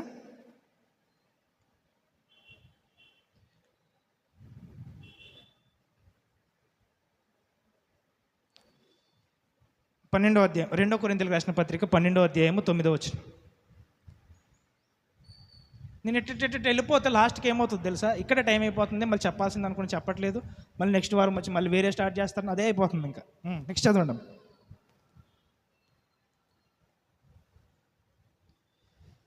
2 కొరింథీయులకు రాసిన పత్రిక 12వ అధ్యాయము 9వ వచనం నుంచి. అందుకు నా కృప నీకు చాలు. అంత ముందు నుంచి కొద్దిగా చదువు, వాళ్ళకి అర్థమవుతుంది కాన్సెప్ట్ ఏంటో. అది ఎక్కడి నుంచి మొదలైంది, అక్కడి నుంచి చదువు. ఆ బలహీనతలు ఎందు అవన్నీ మొత్తం. నాకు కలిగిన ప్రత్యక్షతలు బహు విశేషముగా ఉన్నందున. చదువు. నాకు కలిగిన ప్రత్యక్షతలు బహు విశేషముగా ఉన్నందున నేను అత్యధికంగా హెచ్చిపోకుండా నిమిత్తము నాకు శరీరంలో ఒక ముళ్ళు. చూడండి, అప్పుడప్పుడు ఏమైందంట అని చెప్పి పౌలు గారికి కలిగినట్టు రెవల్యూషన్స్ని బట్టి, ఆ యొక్క దర్శనాలను బట్టి, దేవుళ్ళు ఆయన ఉన్నటువంటి స్థాయిని బట్టి ఆయనకి ఏమొచ్చిందంట అంటే ఒక రకమైనటువంటి గర్వం వచ్చేసిందంట. నాకే తెలుసు అని చెప్పేసి ఆ గర్వం వచ్చేసిందంట. అయితే ఈయన ఇప్పుడు ఎవరిని వాదిస్తున్నాడు అని చెప్పేసి అంటే తెలుసా మీకు? ఎవరిని వాదించాడు ఎంతమందికి తెలుసు? అపోస్తులైనటువంటి పెద్దలకు ఏర్పరచుకున్నటువంటి పేతురు గారు, యాకోబు గారు, వీళ్ళందరూ ఆ రోజుల్లో యేసుక్రీస్తు యొక్క శిష్యులు వీళ్ళంతా. ఈయన ఎవరితో తర్కించేవాడు అంటే ఆయన కలిగిన జ్ఞానమును బట్టి, పౌలు గారికి వచ్చిన జ్ఞానమును బట్టి వీళ్ళతోటి వాదన వేసుకునేవాడు. జ్ఞానము అణిగిమణిగి ఉండాలి. అంటే ప్రేమ వల్ల మనం ఏం చేస్తాం, అణిగిమణిగి ఉంటాం. కానీ జ్ఞానం ఏం చేస్తుంది అంటే ఆటోమేటిక్ ఉప్పొంగు చేస్తుంది. నీకేదైనా తెలుసు అని చెప్పేసి నువ్వు వాగుతావా? ఇప్పుడు నీకు పలానా ఏదైనా తెలుసు అని చెప్పేసి అనుకో, అది నీకు చేయడం రావట్లేదు, నువ్వు తప్పుకో అని చెప్పేసి అనరా, నేను చేస్తా అని చెప్పేసి అనరా. కొద్దిగా తెలిస్తే చాలు మనిషి ఆగుతాడా? ఈయనకు కూడా కొద్దిగా తెలిసింది, దేవుని వాక్యం కొద్దిగా లోతుగా తెలిసేసరికి ఈయన ఇప్పుడు పోయి ఎవరికి వార్నింగ్లు ఇస్తున్నాడు? ఆ సంఘం ఎవరి ద్వారా అయితే ఫామ్ అయిందో వాళ్ళు ఎవరు అంటే అపోస్తులైనటువంటి శిష్యులైనటువంటి పెద్దలు వాళ్ళంతా. వాళ్ళకు వార్నింగ్లు ఇచ్చేస్తున్నాడు అన్నమాట. ఈ వార్నింగ్లు, ఈ పొగరు, ఇదంతా చూసి దేవుడు ఏం చేశాడంట, పౌలు గారికి లోపల ఒక రోగం పెట్టేశాడంట. నీకు బాగా ఎక్కువైపోయింది, నువ్వు కొద్దిగా తగ్గుండాలా అని చెప్పేసి లోపల ఒక రోగం పెట్టేశాడంట. ఇప్పుడు ఆయనకు అర్థమైంది ఆ రోగం ఎందుకు వచ్చిందో ఆయనకు అర్థమైంది. నేను అధికంగా హెచ్చింపబడ్డాను కాబట్టి ఏమొచ్చింది నాకు శరీరంలో? ఇప్పుడు రోగం వచ్చింది. చదువు. నాకు కలిగిన ప్రత్యక్షతలు బహు విశేషముగా ఉన్నందున నేను అత్యధికముగా హెచ్చిపోకుండా నిమిత్తము. అందుకే గర్వంతో జాగ్రత్తగా ఉండాలి. చూడండి, నాశనం ముందు ఏముంటుందంట? గర్వం ముందు ఏముంటుందంట? నాశనము. నువ్వు ఒకవేళ గర్వించావా, చూడండి, ప్రధాన పాపం ఎక్కడ జరిగిందో తెలుసా? ఈ సృష్టిలోనే ప్రధాన పాపం ఎక్కడ జరిగిందో తెలుసా? దేనివల్ల జరిగిందో తెలుసా? గర్వం వల్ల. మీరు అనుకుంటారు ఆదాము మొదటి పాపం చేశాడని చెప్పి. పరలోక రాజ్యంలోనే మొదటి పాపం జరిగింది, భూమి అందు కాదు.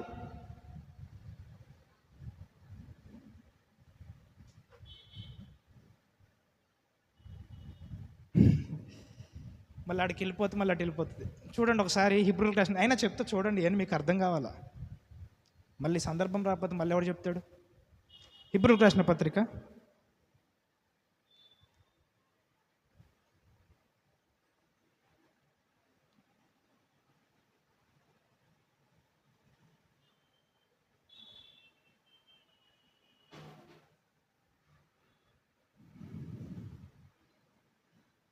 'ఏం స్మెల్ ఏం రావట్లేదు ఏంటి? ఇంకా స్టార్ట్ చేయలేదా?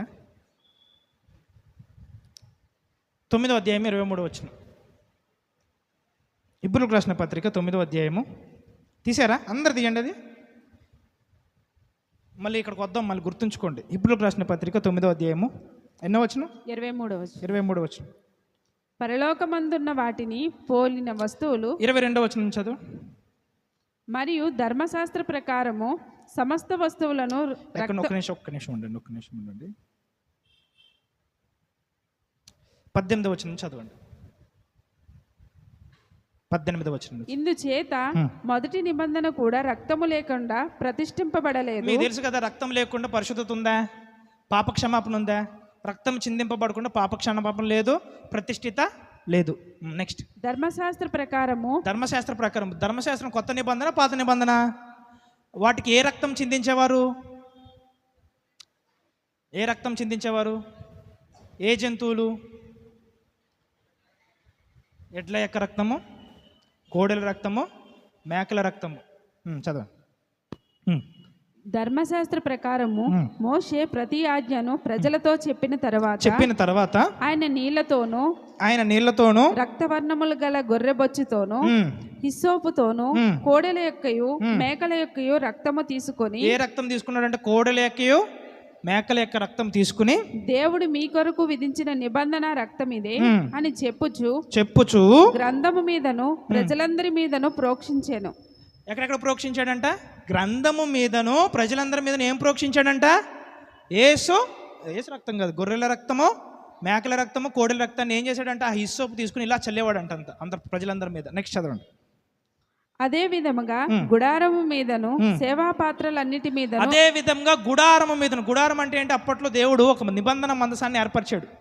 ఆ గుడారం మీద కూడా ఏం చల్లేవాడంట? అది ప్రతిష్ఠింపబడ్డానికి ఒక కుష్ఠిరోగి కానీ పాపి కానీ దాంట్లో ప్రవేశిస్తే అది అపవిత్రమైపోతుంది. అది గుడారం కూడా అంటే ఆ ప్లేస్ కూడా పరిశుద్ధపరచడానికి దేవుడు ఏ రక్తమును వాడమంటున్నాడు?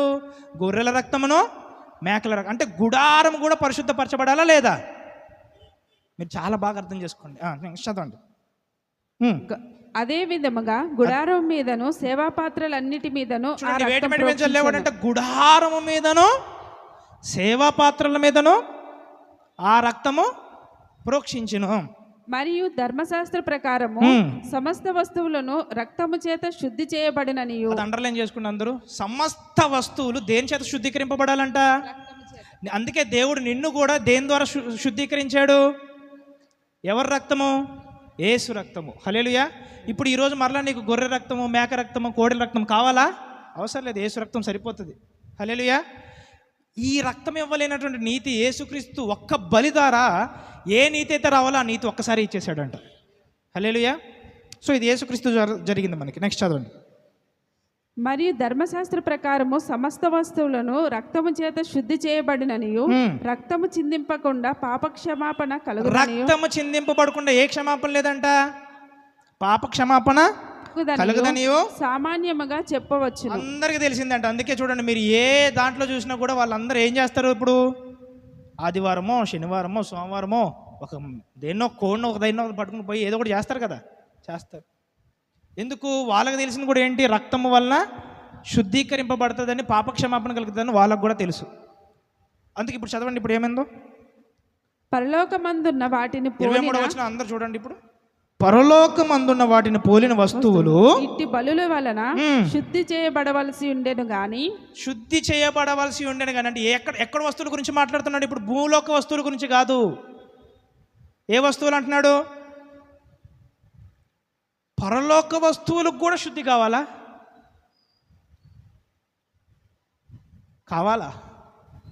ఇదే మిస్టరీ. మీకు ఇది తర్వాత ఎప్పుడైనా ఎక్స్ప్లెయిన్ చేస్తాను. చదవండి నెక్స్ట్. పరలోకమందున్న వాటిని పోలిన వస్తువులు ఇట్టి బలుల వలన శుద్ధి చేయబడవలసి ఉండేను గాని. చూడండి, ఈ బలు వలన పరలోక సంబంధమైన వస్తువులు కూడా శుద్ధి చేయబడాలంట చెప్పాలంటే. కానీ పరలోక సంబంధమైనటువంటి వీటికంటే శ్రేష్టమైన బలుల వలన శుద్ధి చేయబడవలసి ఉండేను. ఆ శ్రేష్టమైన బలి ఎవరిచ్చారు చెప్పండి? యేసయ్య. అందుకే యేసుక్రీస్తు తన రక్తమును పట్టుకొని ఫస్ట్ నీకు వాడక ముందు ఎక్కడికి వెళ్ళాడో తెలుసా? పరలోక రాజ్యంకి వెళ్ళాడంట ఆయన. అక్కడ ఏముందంటే నిత్యమైనటువంటి బలిపీఠం ఉందంట. అక్కడ ఆ బలిపీఠం మీద తన రక్తమును చిందించి పరలోక సంబంధమైన వస్తువును శుద్ధీకరించాడు, నిన్ను శుద్ధీకరించాడు. ఎందుకు? మొదటి పాపం భూమి మీద జరగకముందు ఎక్కడ జరిగింది? అక్కడ కలిగిన పాపం యొక్క మచ్చను తీసేశాడు, భూలోకంలో నీకు కలిగిన పాపమును తీసేశాడు ఆయన.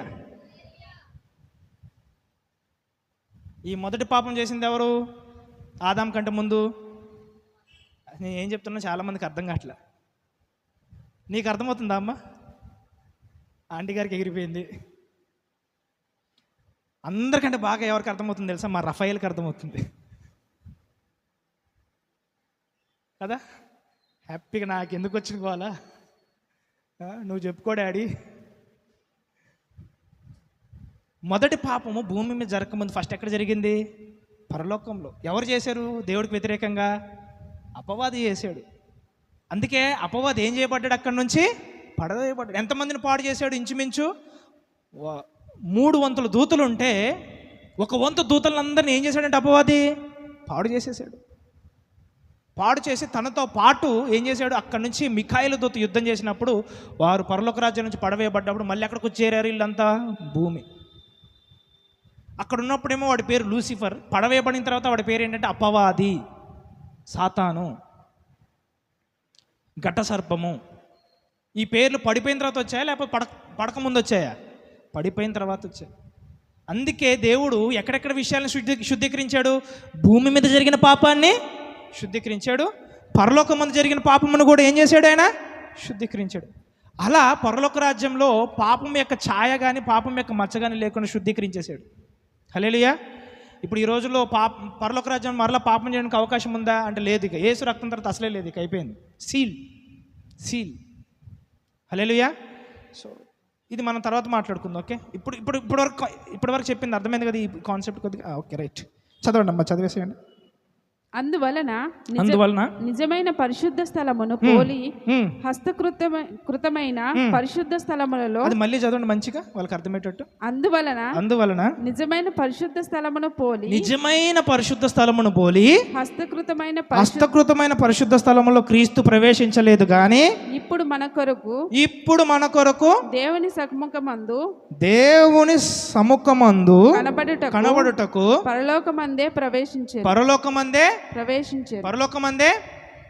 ఎక్కడ ప్రవేశించాడంట? పరలోకమందే ప్రవేశించాడు. చదవండి.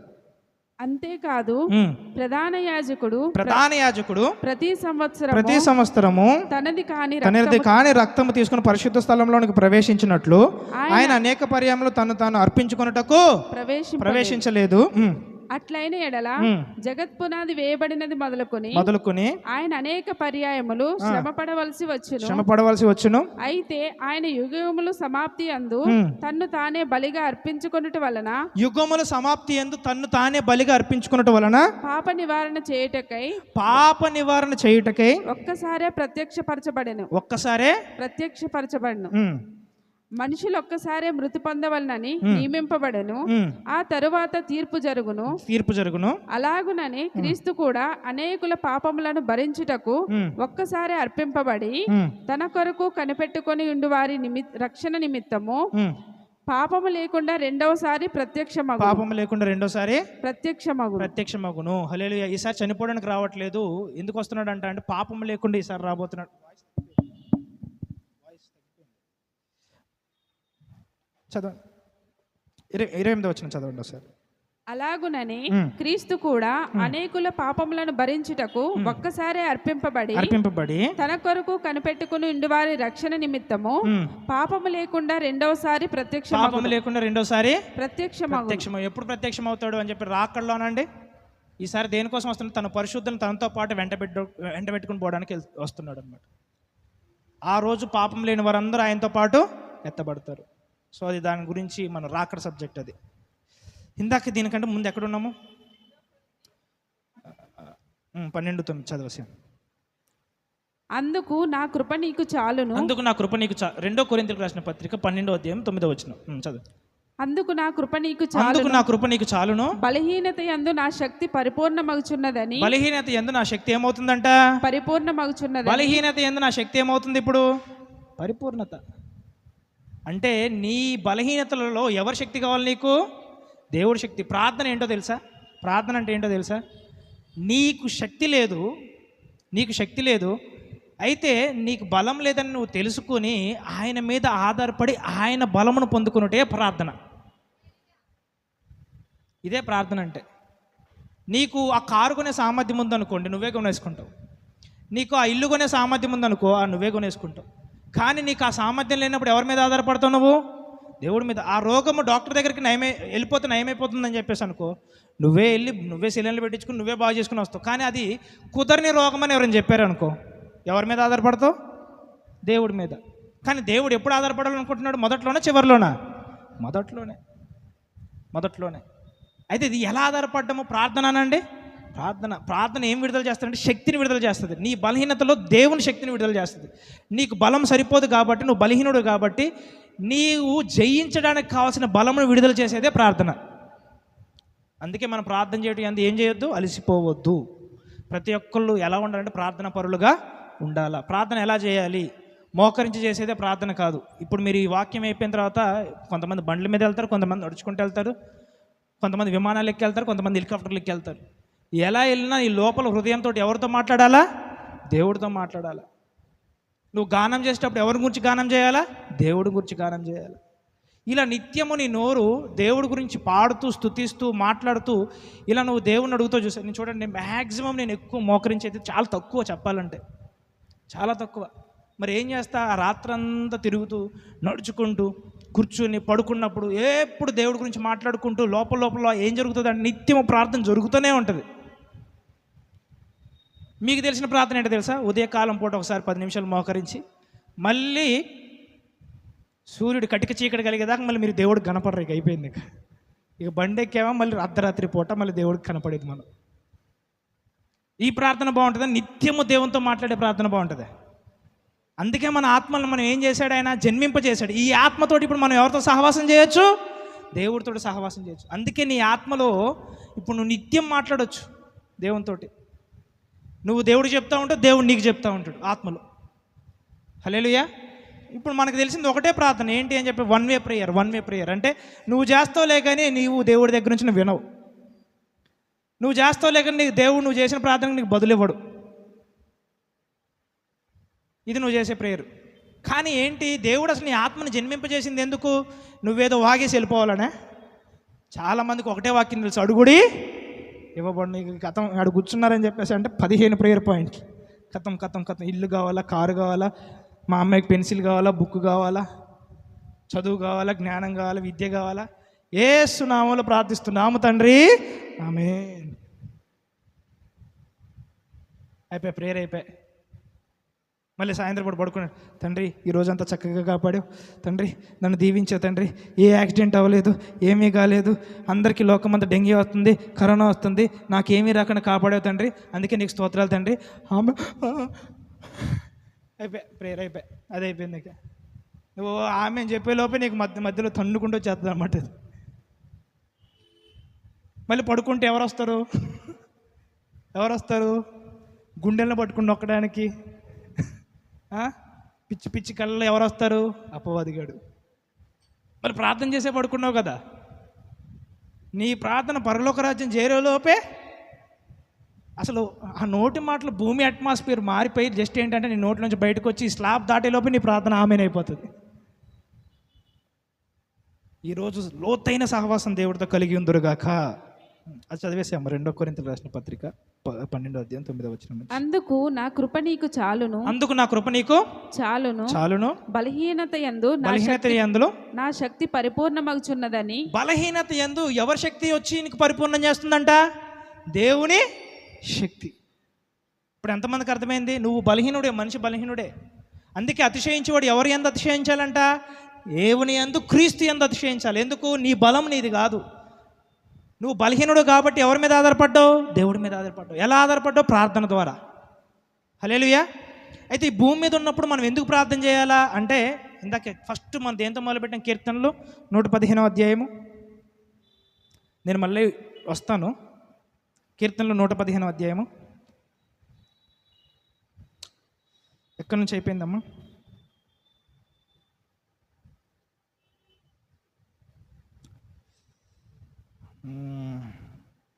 పిన్నలేమి పెద్దలేమి తన యందు భయభక్తులు గల వారిని యెహోవా ఆశీర్వదించును. యెహోవా మిమ్మల్ని మీ పిల్లలను వృద్ధి చేయును. 15వ వచనం నుంచి. భూమి ఆకాశములను సృజించిన యెహోవా చేత మీరు ఆశీర్వదింపబడిన వారు ఆకాశములు యెహోవా వశము. చూడండి, ఇక్కడ ఎవరి వశంలో? ఆకాశంలో ఎవరి వశంలో ఉన్నవి? మీరు చెప్పాలి నాకు. ఆకాశంలో ఎవరి వశంలో ఉన్నవి? మళ్ళీ చెప్పాలి. ఎవరి వశము? యెహోవా వశము. కానీ భూమి ఆకాశంను సృష్టించింది ఎవరు? దేవుడే. సమస్తమును ఆయన వల్ల కలిగాయి, ఆయన లేకుండా ఏమీ కలగలేదు. చూస్తున్నవన్నీ ఎవరి వల్ల కలిగాయంట? ఆయన వల్లే కలిగాయి. ఆయన సృష్టించిన వాటిలో ఏమేమి ఉన్నాయి? భూమి ఉంది, సృష్టింపబడినది ఏదైనా కూడా ఎవరి వల్ల కలిగాయంట? దేవుడి వల్లే కలిగాయి. కానీ ఇక్కడ ఏమంటున్నాడు? మాట మారిపోయిందా లేదా? ఆకాశములు భూమి ఆకాశములను సృజించిన ఆకాశములు యెహోవా వశము. భూమిని ఎవరికి ఇచ్చి ఉన్నాడు? ఆయన నరులకు ఇచ్చి ఉన్నాడు. అందువల్ల మనం ఏం ప్రార్థన చేయాలి తెలుసా? ఆకాశమేమో యెహోవా వశము. ఇప్పుడు భూమి ఎవరికి ఇచ్చాడంట? ఎవరికి ఇచ్చాడు? అక్కడ ఉన్న చదవండి ఒకసారి మళ్ళీ మీరే. ఆకాశము భూమిని ఆయన ఎవరికి ఇచ్చాడంట? నరులకి ఇచ్చాడు. ఇప్పుడు ఆకాశంలో ఏది జరిగినా కూడా, ఇప్పుడు ఫస్ట్ వచనం చదవండి, ఫస్ట్ వచనం కాదు, మూడో వచనం చదవండి. మా దేవుడు ఆకాశమందున్నాడు. మా దేవుడు ఎక్కడున్నాడు? ఆకాశమందున్నాడు.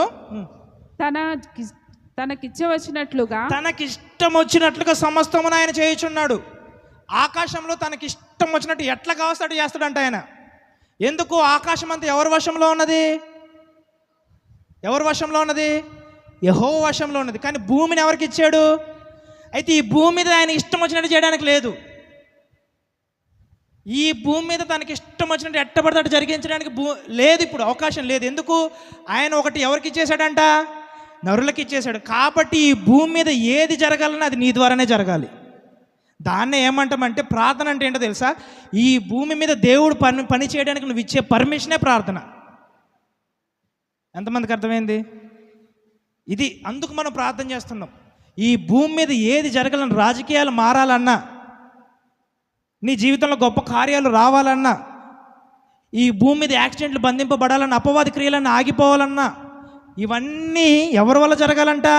నీ ద్వారా జరగాల. నువ్వు దేవుడికి పర్మిషన్ ఇచ్చి, తండ్రి నా జీవితంలో పనిచేయి, ఈ లోకమందు పనిచేయి, ఈ లోకంలో ఉన్న రాజకీయ వ్యవస్థను మార్చు, ఈ లోకంలో ఉన్న పాపంనంతా కడిగివే అని చెప్పేసి నువ్వు ఎప్పుడైతే ప్రార్థన చేస్తావో అప్పుడు నీ ద్వారా భూమి మీద పనిచేయడానికి దేవుడికి అవకాశం ఏర్పడుతుందంట.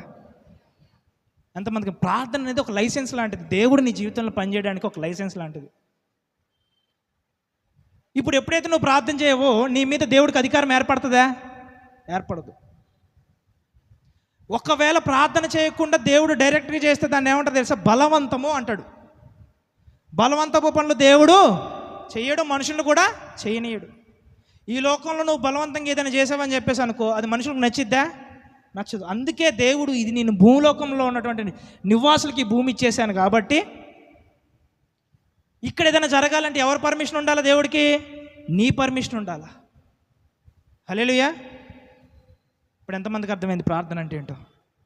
ఇప్పుడు చెప్పండి, ఈ రోజు నుంచి దేవుడు భూమి మీద పనిచేయడానికి ఎంతమంది పర్మిషన్ ఇస్తారు?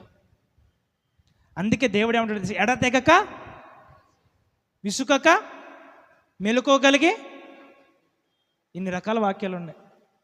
ఎడతెగక ప్రార్థన చేయాలా, విసుకక ప్రార్థన చేయాలా, మెలుకోగలిగి ప్రార్థన చేయాలి. ప్రార్థన చేసినప్పుడు ఏమొస్తుంది? విసుగు వస్తుంది ఖచ్చితంగా. అందుకే విసుకక ప్రార్థన చేయండి ఎందుకన్నాడు? నా జీవితంలో ఇదే ప్రార్థన ద్వారా దేవుడు ఎన్నో అద్భుత కార్యాలు చూశారు. మీ జీవితంలో కూడా ఈ ప్రార్థన ద్వారా దేవుడికి అవకాశం ఇచ్చి మీరు కూడా గొప్ప కార్యములు చూచుదురు గాక. ఎప్పుడైతే పౌలు గారు తన బలహీనతలు ఎంతో ప్రార్థన చేశాడో దేవుడు ఏమన్నా నా కృప నీ బలహీనత ఎంతో పరిపూర్ణం చేస్తుంది అని చెప్పేసి అన్నాడు. నీకు శక్తి లేదు కానీ నా కృపను నేను పంపిస్తున్నా, ఆ కృప నీకు ఏమిస్తుంది? శక్తినిస్తుంది. హల్లెలూయా. అయితే ఈ కృప ద్వారా ఏమేం చేయొచ్చు? అన్నీ చేయొచ్చానండి. దేని ద్వారా? కృప ద్వారానా అండి? ఈ కృప కనుక నీకుంటే అన్నీ చేయొచ్చు. అందుకే మనం ఏమంటాం తెలుసా? దేవుని కృప. ఎలా ఉన్నాను? దేవుని కృప అంటాం. ఎలా జరిగిందని చెప్పేసి అంటే నా సామర్థ్యం కాదు, దేవుని కృప వల్లే జరిగింది ఇదంతా. ఎందుకు కృప అని ఎందుకు అంటున్నాము? దేవుని కృప వచ్చిన చోట నీకేం కలుగుతుందో తెలుసా? సామర్థ్యం కలుగుతుంది. హల్లెలూయా. ఇట్టి సామర్థ్యం దేవుడు మీ అందరికీ దయచేయును గాక. దేని ద్వారా? ప్రార్థన ద్వారా. దేని ద్వారా? ప్రార్థన ద్వారా. సరే, ఎక్కడున్నాము? 2 కొరింథీయులకు రాసిన పత్రిక 12:9 చదవండి. అందుకు నా కృప నీకు చాలును. బలహీనత యందు నా శక్తి పరిపూర్ణమగుచున్నది. బలహీనత యందు నా శక్తి నీకు ఏమవుతుంది? పరిపూర్ణమగుచున్నది. ఎంత బాగుంది చూడండి అది. బలహీనత యందు నిజంగా మనిషి బలహీనుడు, కానీ నా శక్తి నిన్ను ఏం చేస్తుంది? పరిపూర్ణం చేస్తుంది. నెక్స్ట్ చదవండి. ఆయన నాతో చెప్పాను కాగా క్రీస్తు శక్తి నా మీద నిలిచియుండు నిమిత్తము. కాబట్టి క్రీస్తు శక్తి నా మీద నిలిచియుండు నిమిత్తము విశేషముగా నా బలహీనతల యందే. ఇది పెద్ద వాక్యం చెప్పాలంటే, విశేషముగా నా బలహీనతల యందే బహు సంతోషముగా అతిశయపడుదును. హల్లెలూయా. అంటే నీకు బలహీనత ఉంటేనంట దేవుని శక్తి నువ్వు చూడబోతున్నావంట. ఎవరికైతే బలహీనలు అనుకుంటున్నారో నేను ఆ పని చేయలేకపోతున్నా, నేను అప్పులు తీర్చుకోలేకపోతున్నా, ఈ లోను నా వల్ల కావట్లేదు, ఈ లోకంలో బ్రతకడం నా వల్ల అవ్వట్లేదు, ఈ సామర్థ్యం నాకు సరిపోవట్లేదు, రోజు సమస్యలు, ఇబ్బందులు, కట్టకట్టాలు, వేదనలు అని చెప్పేసి అనుకుంటున్నావా? అంతే, నీ బలహీనతలు అంటే నువ్వు సంతోషించేటట్టు చేస్తాడు దేవుడు. హల్లెలూయా. అంటే మనకి ఏముండాలో సమస్యలు ఉంటేనంటే దేవుని శక్తి ఏందో మనకు కనిపిస్తుంది అంట. పౌలు గారు ఏమంటారు తెలుసు? ఒకసారి ఆసియా అందంతటా మాకు గొప్ప శ్రమ సంభవించినది. అక్కడికి వెళ్ళి సువార్త ప్రకటించినప్పుడు మేము మరణమైపోతామేమో అనుకున్నాము. నేనైతే ఆల్రెడీ మరణమునకు అప్పగింపబడ్డాను, కానీ క్రీస్తు శక్తి ద్వారా మేము పునరుద్ధానులయ్యాము అని చెప్పేసి అంటాడు. అంటే దానివల్ల ఏమైంది, ఆయన మరణమునకు అప్పగింపబడ్డం వల్ల దేవుని యొక్క పునరుద్ధాన శక్తి చూశాడంట. ఎవరైతే దేవుని ఇప్పుడు చూడండి, మీకు రోగం ఉందనుకోండి, అదొక బలహీనత. ఎవరైతే ఆ రోగంలో దేవుడి మీద ఆధారపడతారో దేవుని యొక్క పునరుద్ధాన శక్తి చూడబోతున్నారు. హల్లెలూయా. ఎంతమందికి కావాలి దేవుని పునరుద్ధాన శక్తి? ఎలా అని చెప్పేసి అంటే మన బలహీనతలు మనం సంతోషించి ఏం చేయాలంటే దేవుడికి ప్రార్థన చేసినట్లయితే ఆయన కృప నిన్ను పరిపూర్ణంగా మార్చేస్తుందంట. హల్లెలూయా. దేవుడు మిమ్మల్ని పరిపూర్ణులుగా మార్చును గాక. రోమిలకు రాసిన పత్రిక 5వ అధ్యాయము 1వ వచనం నుంచి.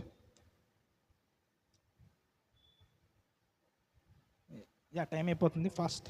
కాబట్టి విశ్వాస మూలమున మనము నీతిమంతులుగా తీర్చబడి మన ప్రభువైన యేసుక్రీస్తు ద్వారా దేవునితో సమాధానం కలిగింది. కాబట్టి విశ్వాసం మూలంగా మనం నీతిమంతులుగా తీర్చబడి మన ప్రభువైన యేసుక్రీస్తు ద్వారా నీతిమంతులుగా తీర్చబడి మన ప్రభు, చూడండి పాయింట్ చూడండి, మన ప్రభు అయిన యేసుక్రీస్తు ద్వారా దేవునితో సమాధానం కలిగిందము. ఎప్పుడు పోయింది ఈ సమాధానం? ఆదాము పాపం చేసినప్పుడు దేవుడు రావడం మానేశాడా? మానేలేదా? మానేశాడు. ఆ రోజు నుంచి మానవంతో దేవునికి సంబంధం ఉందా? లేదు. మరలా ఈ సమాధానాన్ని పునరుద్ధరించడానికి దేవుడు యేసుక్రీస్తుని పంపించి నీ పాపమునకు ప్రాయశ్చిత్తం చేసి నీ ఆత్మను మరలా తిరిగి జన్మింపజేసి ఇప్పుడు ఎవరితో సమాధానపరిచాడంట? తండ్రితోటి సమాధానపరిచాడు. ఇప్పుడు సమాధానం వచ్చిందా? వచ్చేసింది. హల్లెలూయా.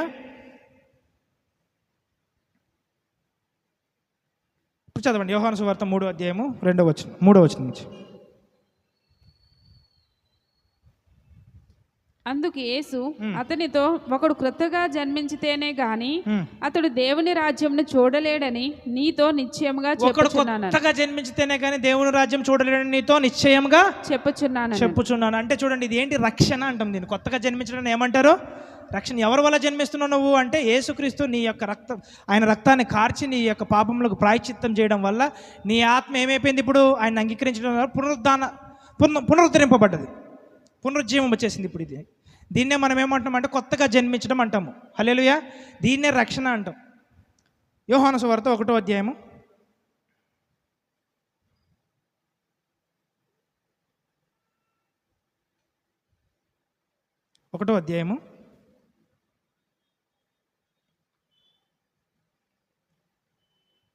12వ వచనం నుంచి చదవండి.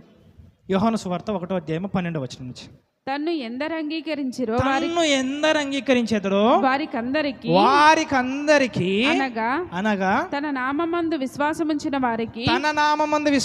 వారందరికీ దేవుని పిల్లలగుటకు ఆయన అధికారం అనుగ్రహించాడు. నువ్వు ఎప్పుడు జన్మించావు అని చెప్పేసి అంటే నేడు అనండి. నేడు అంటే దాని అర్థం ఏంటో తెలుసా? నువ్వు ఏ రోజైతే యేసుక్రీస్తుని అంగీకరించావో ఆ రోజే నువ్వు తిరిగి జన్మించినట్లు లెక్క. అంటే ఇప్పుడు నువ్వు ఎప్పుడు జన్మించావని చెప్పేసి అంటే నేడు అనాలి మనం. హల్లెలూయా. హల్లెలూయా.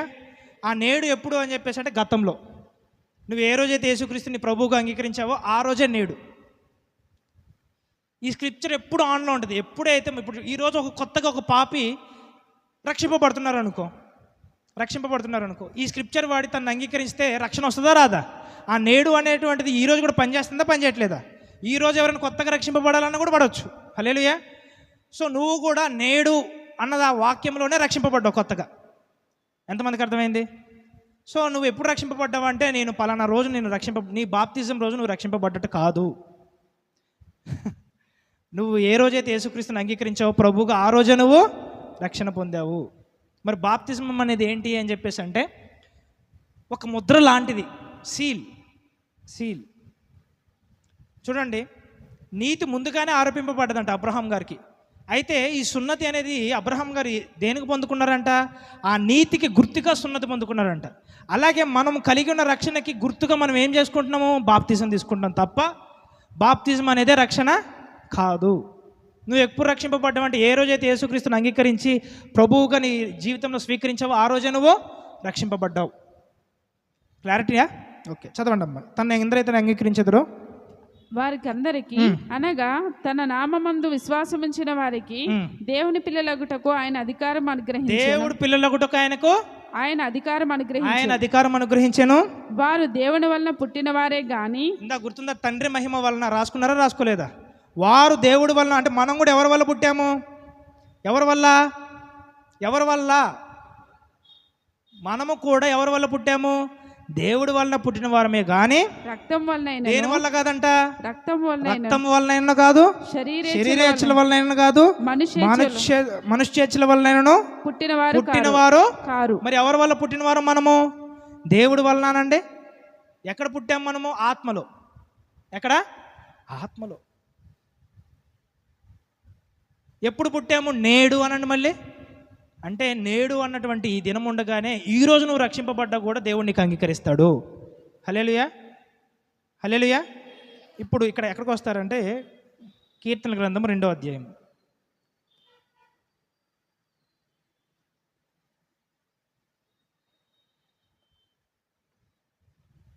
7వ వచనం.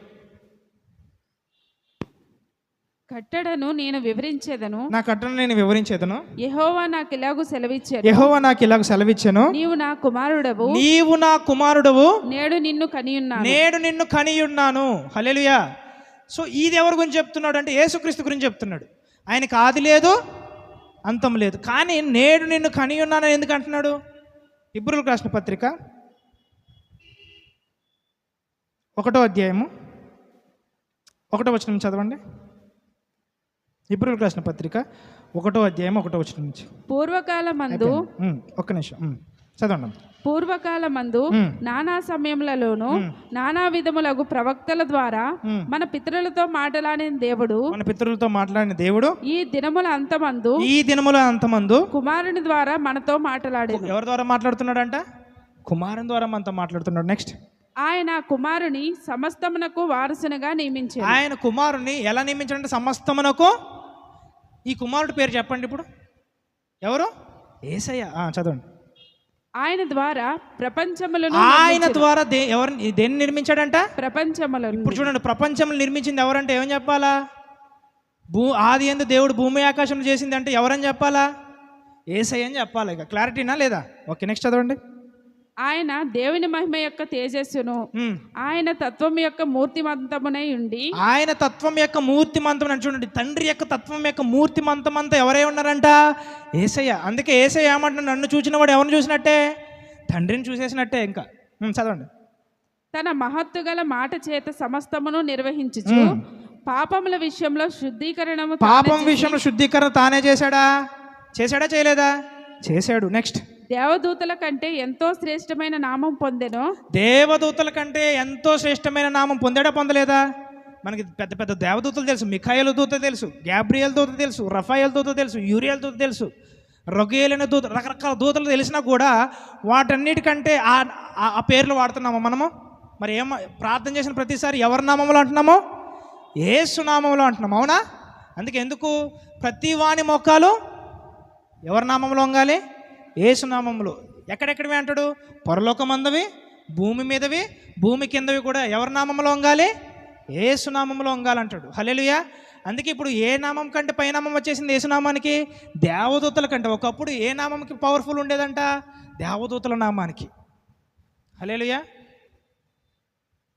మీకు నేను చెప్పొచ్చో చెప్పకూడదు, యెహోవా అనే పేరు కూడా వద్దులే, ఎక్కడ దాకా వద్దులే, ఇది కంటిన్యూ చేయమ్మా. దేవదూతల కంటే ఎంత శ్రేష్టమైన నామం పొందెనో వారికంటే అంత శ్రేష్ఠుడై ఉన్నత లోకమందు మహామహుడగు దేవుని కుడిపార్శ్వమున కూర్చుండెను. ఎక్కడ కూర్చున్నాడు అంటే వెళ్ళి దేవుడి యొక్క కుడిపార్శ్వమున. ఎప్పుడు పాపముల విషయంలో శుద్ధీకరణ తానే చేసి దేవదూతల కంటే శ్రేష్టమైన నామాన్ని పొందుకొని ఇప్పుడు వెళ్ళి ఎక్కడ కూర్చున్నాడంట? దేవుడి యొక్క. ఈయన పేరేంటి? యేసయ్య. నెక్స్ట్ చదవండి. ఏలయనగా నీవు నా కుమారుడవు, నేడు నేను నిన్ను కనియున్నాను. ఇది ఎవరి గురించి చెప్తున్నాడు? యేసయ్య గురించే. దీన్నే మనం ఏమంటాం తెలుసా? యేసుక్రీస్తుకు కూడా రక్షణ ఎప్పుడు వచ్చిందో తెలుసా? ఆయన పునరుద్ధాన దేహాన్ని ధరించుకున్నప్పుడు రక్షణ వచ్చింది. ఆయనకు ఆది లేదు, అంతం లేదు. కానీ ఈ ఆది ఎప్పుడో తెలుసా? ఆయన మరలా తిరిగి జన్మింపబడ్డప్పుడు. ఆయన తిరిగి లేచినప్పుడు ఆయన ఆది మొదలైంది. ఇప్పుడు మళ్ళీ ఎంతమందికి అర్థమవుతుంది? ఆయనకు ఆది లేదు, అంతం. యుగ యుగంలో ఆదిలోనికి వెళ్ళినా కూడా ఆయన దొరకడు నీకు. యుగ యుగంలో అంతంలోనికి వెళ్ళినా కూడా నీకు దొరకదు. కాలంలో లేనివాడు కాలంలోనికి వచ్చి మన కోసం చనిపోయి మన కోసం మరలా తిరిగి జన్మించాడంట. అర్థమైంది? అర్థం కాలేదు. అందుకే దేవుడు ఏమంటున్నాడు, నేను నిన్ను మళ్ళీ బిగినింగ్ చేశాడు. అంటే మళ్ళీ ఏం చేశాడు? యేసయ్యను మళ్ళీ ప్రారంభించాడు ఆయన. తండ్రి మహిమ వలన ఎవరెవరు లేపబడ్డారంటే, ఇందాక రోమిలకు రాసిన పత్రిక 6వ అధ్యాయం చదవమ్మ మళ్ళీ ఒకసారి. రోమిలకు రాసిన పత్రిక 6వ అధ్యాయము. ఇది నేను మళ్ళీ చెప్పను, ఇది చెప్పినా ఇంకా ఇది అర్థం కాకపోతే ఇక నేను మళ్ళీ ఎప్పుడు ఈ వాక్యాన్ని వాడను కూడా. ఇక అయిపోయింది ఇది. ఇక 4వ వచనం, 6:4. కాబట్టి తండ్రి మహిమ వలన క్రీస్తు మృతులలో నుండి ఎలాగూ లేపబడెను. తండ్రి మహిమ వలన క్రీస్తు మృతులలో నుండి ఎలాగూ లేపబడెను. ఎవరు లేపబడ్డారు? క్రీస్తు అనండి. ఇదే నేడు నిన్ను కని ఉన్నాను అంటే ఇది. అంటే యేసుక్రీస్తు కూడా రక్షింపబడాల్సి వచ్చింది. ఎప్పుడు రక్షింపబడాల్సి వచ్చింది? పాపముల విషయం మరణించిన తర్వాత తండ్రి మళ్ళీ ఏం చేశాడంట? నేడు నిన్ను కని ఉన్నాను. ఎలాగన్నాడంట చూడండి. ఎందరైతే తనను అంగీకరించేదరో వారందరూ దేవుని కుమారులు అనబడుటకు అధికారం ఇచ్చిన. వాళ్ళంతా ఎవరి వల్ల పుట్టినవారు కాదంట. రక్తం వలన పుట్టినవారు కాదు, మనశ్శేచ్ఛల వలన పుట్టినవారు కాదు, శరీరేచ్ఛల వలన పుట్టినవారు కాదు. అలాగే యేసుక్రీస్తు కూడా రక్తం వలన పుట్టినవాడు కాదు, శరీరేచ్ఛల వలన పుట్టినవాడు కాదు, మనశ్శేచ్ఛల వలన పుట్టినవాడు కాదు. తండ్రి నేడు నిన్ను కని ఉన్నాను అంటే చూడండి, ఆదిలో అంతం లేనివాడు, మళ్ళీ ఇటుపక్క అంతం లేనివాడు మధ్యలోనికి వచ్చి చనిపోయి తండ్రి మహిమ వలన లేపబడ్డాడంట. హల్లెలూయా. ఆయన పోలి ఇప్పుడు ఎవరు లేపబడుతున్నారు? అందరూ. మనం కూడా లేపబడుతున్నాం. ఇప్పుడు అర్థమైందా? అర్థం కాలేదా? ఇప్పుడు చెప్పండి. మొదటి రక్షణ ఎవరికి వచ్చింది? యేసయ్యకి. అందుకే ఆయన సహోదరుల్లో ఏమంటారు? ఆయనకి జ్యేష్ఠుడు అంటారు. ఆయన పేరు. ఎంతమందికి సహోదరులో జ్యేష్ఠుడని ఎందుకు అంటున్నాము? ఫస్ట్ లేచింది మన పెద్దన్న. ఆ పెద్దన్న లేవబట్టి అక్క చెల్లెలారా, అన్నలారా, తమ్ములారా, సహోదరులారా అట్లా చెప్పడం నాకు రాదులేండి. మనం అందరం ఏమవుతున్నాం? ఇప్పుడు లేపబడుతున్నాం.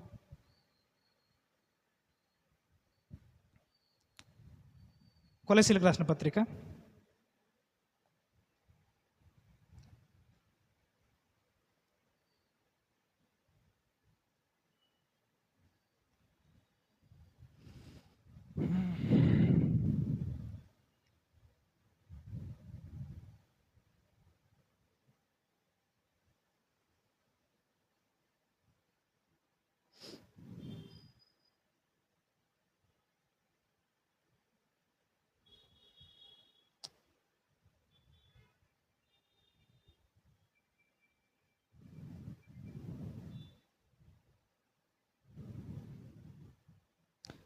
రాసిన పత్రిక 1వ అధ్యాయము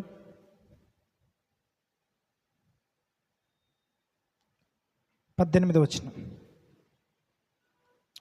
కొలస్సీలకు రాసిన పత్రిక 1వ అధ్యాయం 18వ వచనం. సంఘము అను శరీరమునకు ఆయన శిరస్సు. సంఘము అనే శరీరమునకు ఆయన ఎవరు?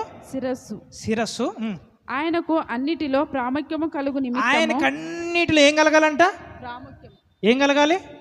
ప్రాముఖ్యము కలుగు నిమిత్తము ఆయన ఆది అయి ఉండి మృతులలో నుండి లేచుటలో ఆది సంభూతుడు. మళ్ళీ ఏమయ్యాడంట? ఆయన ఆది అయి ఉండి మృతులలో నుండి లేచుటలో మళ్ళీ ఏమయ్యాడంట? ఆది అయ్యాడంట. అంటే అందుకే ఏమంట? నేడు నిన్ను కని ఉన్నాను. ఎంతమందికి అర్థమైంది? రెవల్యూషన్ చాప్టర్, ప్రకటన గ్రంథము 1వ అధ్యాయం 5వ వచనం.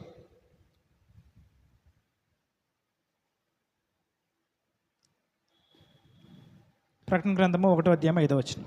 నమ్మకమైన సాక్షియు మృతులలో నుండి ఆది సంభూతుడుగా. మళ్ళీ మృతులలో నుండి ఎలా లేచాడంటే? ఆది సంభూతుడు అండి. అంటే మృతులలో నుంచి ఫస్ట్ లేచింది ఎవరు? యేసయ్య. ఆయన పోలి ఎవరు లెగుస్తున్నారు? మనమందరము. హల్లెలూయా. నెక్స్ట్ 1 కొరింథీయులకు రాసిన పత్రిక 15వ అధ్యాయం 20వ వచనం.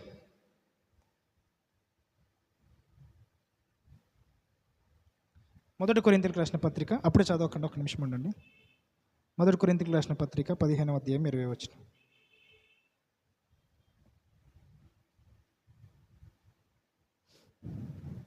చదవండి. ఇప్పుడైతే నిద్రించిన వారిలో ప్రథమ ఫలముగా క్రీస్తు. ఇప్పుడైతే నిద్రించిన వారిలో ప్రథమ ఫలముగా, ప్రథమ ఫలం అనండి. ప్రథమ ఫలముగా ఎవరుంది అక్కడ? ఎవరి పేరు ఉంది? ఎవరు అంటే ప్రథమ ఫలంగా ఎవరు లేచారు? ఫస్ట్ నేడు నిన్ను కని ఉన్నానంటే ఫస్ట్ ఎవరిని కన్నాడు దేవుడు? నిన్ను కనక ముందు ఎవరిని కన్నాడు? క్రీస్తుని కన్నాడు. చదవండి.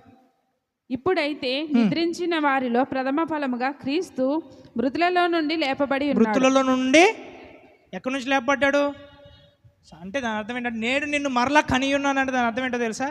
ఆ రోజు యేసుక్రీస్తుకు రక్షణ వచ్చింది. ఆయన పోలిన వారందరికీ ఇప్పుడు ఏమొస్తుంది? రక్షణ. హల్లెలూయా. చదవండి. మనుషుని ద్వారా మరణం వచ్చెను గనుక మనుషుల ద్వారానే మృతుల పునరుద్ధానమును కలిగెను. మనుషుల ద్వారా మరణం వచ్చింది కాబట్టి మనుషుల ద్వారానే ఏం కలుగుతుందంట? మృతుల పునరుద్ధానం.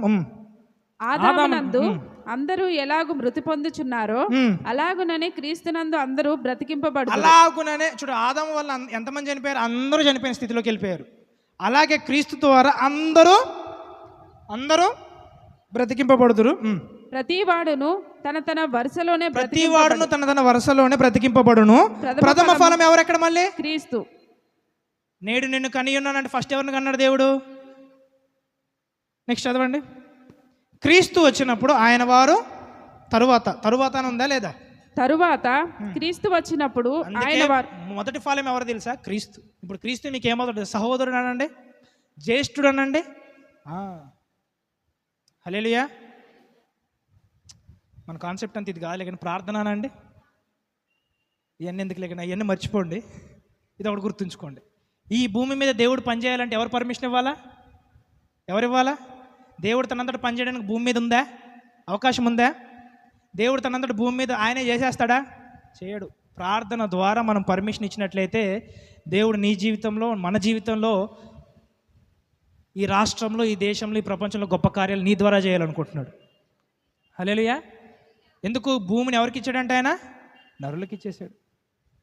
ఇప్పుడు ఈ చర్చలు ఏదైనా జరగాలి అని చెప్పేసి అంటే, ఇక్కడ ఎవరైనా స్వస్థపరచాలంటే దేవుడికి ఎవరు పర్మిషన్ కావాలి తెలుసా? అనకూడదు, లేక నా పర్మిషన్ కావాలి. హల్లెలూయా. అందుకే నమ్ముట నీ వల్లనైతే నమ్మువానికి సమస్తము సాధ్యము. నమ్మిన వాడు ఏం చేయాలో? ప్రార్థన అనండి. ప్రార్థన. ఎందుకు ప్రార్థన చేయాలి? ఇప్పుడు ఎంతమందికి అర్థమైంది? అంటే నీ దేహం మీద దేవుడికి అధికారం ఏర్పడాలా లేదా? నీ జీవ ఆత్మ ప్రాణములకు ప్రభు ఎవరు? యేసయ్య. అవునా కాదా? అంటే జస్ట్ ప్రభు అని చెప్పేసేసి నువ్వు ప్రార్థన చేయడం మానేసావనుకో, ఆయనకు పర్మిషన్ ఏర్పడుతుందా నీ దేహం పైన? ఏర్పడదు. అలాగే మనం ప్రభువుగా అంగీకరించడంతో పాటు ఎప్పుడైతే మనం మోకరించి ప్రార్థన చేస్తామో, మోకరించడం అనేది ఏంటి? తగ్గించుకునుట, రాజు ముందు లోబడుట, ప్రభువు ముందు లోబడుటనే ఏమంటారంటే, తగ్గించుకోవడాన్ని ఏమంటారంటే మోకరించుట అంటారు. ఎవరైతే మోకరించి ప్రార్థన చేస్తారో వారి జీవితంలో సమస్తంని దేవుడికి అర్పించుకున్నారు కాబట్టి దేవుడు వారి జీవితంలో గొప్ప గొప్ప కార్యాలు చేస్తాడు. హల్లెలూయా. దేవుడు ఈ రోజు నుంచి నీ జీవితంలో గొప్ప కార్యాలు చేయునుగాక. కానీ దేన్ని విడిచిపెట్టొద్దు? ప్రార్థన విడిచిపెట్టొద్దు. ప్రార్థన ఎలా చేయాలి? మోకరించి చేసేదే ప్రార్థన కాదు. అలా అని చెప్పి నేను మోకరించుట వ్యతిరేకిస్తున్నానా? కాదు. ఎప్పుడెప్పుడు ప్రార్థన చేయాలా? ప్రతి సమయం ముందు ఏం చేయాలంటే నువ్వు సమయమందును అసమయమందును ఏం చేయాలి? మనం ఎల్లప్పుడూ ప్రార్థన చేయాలి. చాలామంది ఏమంటారంటే కాసేపు మోకరించి చేసేదే ప్రార్థన అనుకుంటారు. అది కాదు ప్రార్థన అంటే. అసలు నిజమైన ప్రార్థన ఏంటో తెలుసా? నువ్వు నిత్యము దేవునితో మాట్లాడటమే నిజమైన ప్రార్థన. ఇది అలవాటు అయిందనుకోండి, నువ్వు వదిలిపెట్టవు తెలుసా? ఎల్లప్పుడు నువ్వు నీ ఫైర్ ఉంటుంది, ఎప్పుడు ఇంకా నీది ఎప్పుడు ఆన్ ఉంటుంది. హల్లెలూయా. ఇప్పుడు ఒక సమస్యను ఎదుర్కోవాలా. చాలామంది కళల్ని దర్శనాలు నమ్ముతారు. నేను నమ్ముతాను, కళల దర్శనాలు నమ్ముతాను. ఇప్పుడు నీ ఎదురుగా ఒక సమస్య ఉంది, నీకు ఇప్పుడు ఇబ్బంది అవుతుంది. ఇప్పుడు నీకు దేవుడు కళ దర్శనం ఇవ్వాలని చెప్పేసి అంటే సాయంత్రం పూటే నేను ప్రార్థన చేయాలని చెప్పి పెట్టుకున్నావు అనుకో, ఆ కళ దర్శనం వచ్చేలోపు వాడు చచ్చిపోతే ఎంతమందికి అర్థమైంది? అందుకే మనం ఎప్పుడెప్పుడు ప్రార్థన చేస్తాం? సమస్య ఉన్నప్పుడు ప్రార్థన చేయాలి, సమస్య లేనప్పుడు ప్రార్థన చేయాలి. అంటే దాని అర్థం ఏంటంటే దేవుడు జవాబు ఇచ్చేదాకా ఎదురు చూడకూడదు. ఎప్పుడు ఏంటని చెప్పేసి అంటే నేను ఇంటికి వెళ్ళి నేను మోకరించి ప్రార్థన చేసుకొని చెప్తానే, అట్లా కాదు. దీని విషయమే నేను ఉపవాసం ఉంటానే, అది కూడా కాదు. ఎల్లప్పుడు దేవునితో మాట్లాడాలా, ఆయన నీతో మాట్లాడుతూనే ఉంటాడు. హల్లెలూయా. అందుకే మనం చదువుకుని చూసా కీర్తనలో, అవి ఏంటంటే విగ్రహాలు. అవి మాట్లాడవు, పలకవు, వాసన చూడవు, మనం ఒకవేళ తిరిగి పలికితే బదులేవు. వాటిని నమ్మివారు కూడా ఎలాంటి వారే ఉన్నారంట? చదవండి మా కీర్తన మళ్ళీ చదివేసండి, అయిపోతుంది ఫాస్ట్గా.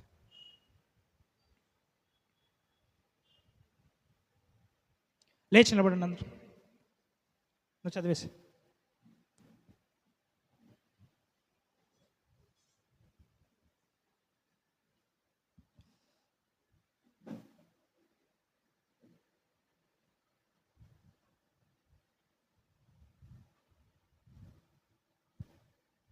కీర్తన వాటికి ఫస్ట్ నుంచి. మాకు కాదు, యెహోవా మాకు కాదు, నీ కృపా సత్యములను బట్టి నీ నామమునకే మహిమ కలుగును గాక. చాలు, నెక్స్ట్ మీరు చదవండి. ఇప్పుడు రెండో వచనం మీరు చదవండి. ఉత్తర ప్రత్యుత్తరాలుగా చదివేసేయండి ఫస్ట్. మా దేవుడు ఆకాశమందున్నాడు, తనకిచ్చి వచ్చినట్లుగా సమస్తమును ఆయన చేయుచున్నాడు. వాటికి నోరుండి పలుకవు, కన్నులుండి చూడవు, చేతులుండి ముట్టుకొనవు, పాదములుండి నడవవు, గొంతుకతో మాటలాడవు. వాటిని చేయవారును వాటి యందు నమ్మకించువారును వారందరిని ఎలా ఉన్నారంట? వట్టివారే ఉన్నారు. వాటి వంటి వారే ఉన్నారు. వాటి వంటి వారే ఉన్నారు అంటే నువ్వేమవ్వాలంట అంటే దేవుడు నీతో మాట్లాడతాడంట. సో అవి ఏంటంట? అవి వినవు, పలకవు, మాట్లాడు, వాసన చూడవు.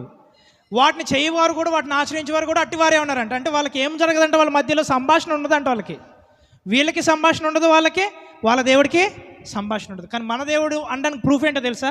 నువ్వు మాట్లాడితే దేవుడు బదులిస్తాడంట. అర్థమైందా? అర్థం కాలేదా? అంటే ఆయన ఆకాశం అందు ఉన్నాడు, భూమి అందు ఎవరున్నారు? నువ్వు ఉన్నావు. నువ్వు మాట్లాడితే దేవుడు ఏం చేస్తాడంట? ప్రతిస్పందిస్తాడంట. హల్లెలూయా. దాన్నే మనం ఏమంటామంటే ప్రార్థన అంటూ. ఈరోజు నువ్వు పలకగా దేవుడు రివర్స్ పలుకునుగాక, దేవుడు తన స్వరమును నీకు వినిపించునుగాక. నా గొర్రెలు ఏమింటాయి? నా స్వరము వింటాయి. మీరందరికీ ఈరోజు ఆయన స్వరం వినే సామర్థ్యం కలుగునుగాక. సో ప్రార్థన అంటే ఏంటంటే మీరు ఏదో ట్రెడిషనల్ అట్లా ఉండొద్దు, మరీ మతానుసారంగా కూడా ఉండొద్దు. మతం పాడు చేసింది అసలు క్రిస్టియానిటీని అంతా.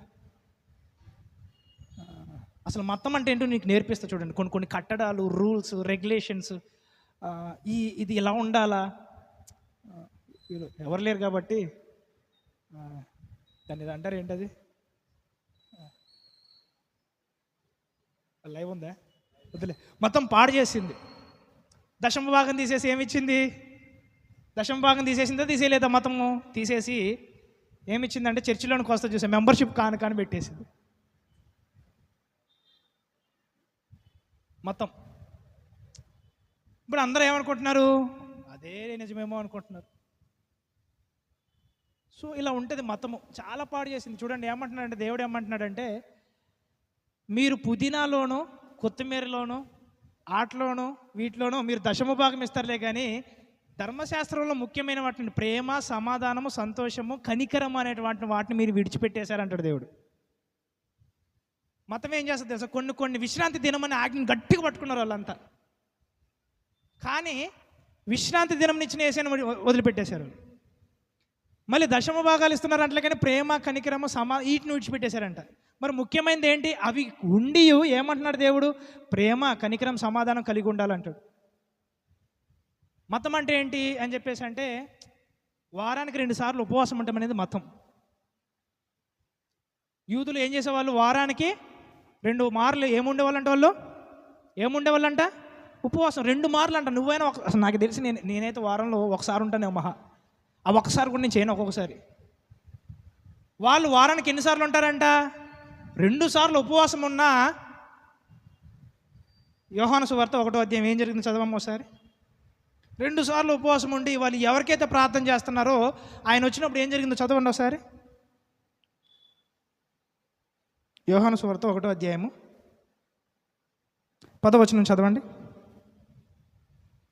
యోహాను సువార్త 1వ అధ్యాయము 10వ వచనం. ఆయన లోకంలో ఉండెను, లోకమాయన మూలముగా కలిగెను, గాని లోకమాయనను తెలుసుకొనలేదు. లోకమాయన మూలముగా కలిగిన కానీ లోకమాయనను తెలుసుకొనలేదు. మతం ఇది చేసేది. మతం వల్ల నువ్వు దేవుణ్ణి తెలుసుకో, ఎంజాయ్ చేయవు దేవుణ్ణి. ఆ దేవుని యొక్క సారం నీకు రాదు మతంలో ఉంటే. నీకు దేవుడు అంటే భయం వేస్తుంది మతంలో ఉంటే. దేవుడు అంటే ఏదో పెద్ద అట్లా పెద్ద ఫిగర్ అనుకుంటావు, కానీ ఆయన నీతోటి సహవాసం చేయాలనుకుంటున్నాడు, నీతో పాటు సంభాషిద్దాం అనుకుంటున్నాడు, నువ్వు పలికితే ఆయన పలుకుదాం అనుకుంటున్నాడు. హల్లెలూయా.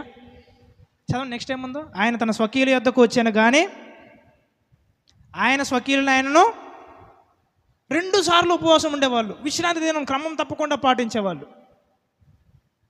ఆయన తన స్వకీయుల యొద్దకు వచ్చినప్పుడు తెలుసుకున్నారా? అంగీకరింపలేదు. ఆయనను అంగీకరింపలేదు. నువ్వు ఇంకా మతంలో ఉన్నట్లయితే నువ్వు పరలోక రాజ్యం పోతావో పోకూడదు డౌటే నాకైతే.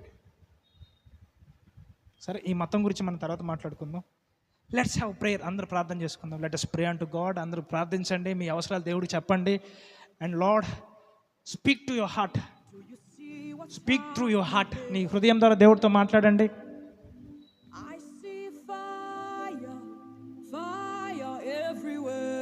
ప్రే ప్రే ప్రే ప్రే విసుకక్క ప్రార్థన చేయాలి.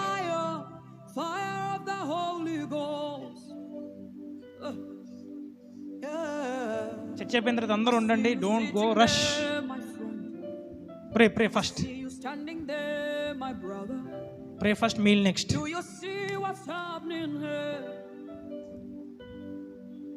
I see fire, fire everywhere. This whole place is on fire, fire of the Holy Ghost.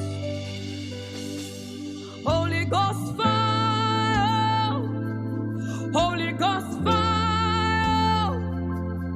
Catch the fire, fire of the Holy Ghost. Holy Ghost fire.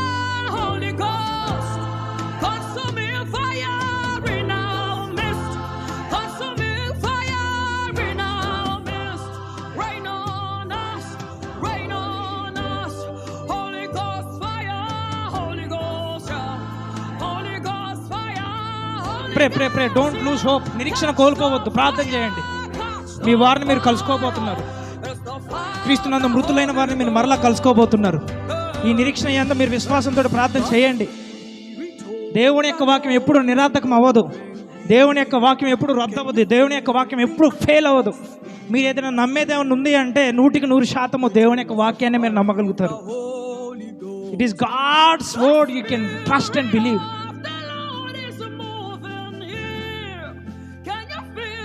Pray pray pray pray. Give permission to the Lord. మీరు ప్రార్థన ద్వారా దేవుడికి అవకాశం ఇవ్వండి మీ జీవితంలో పనిచేయడానికి.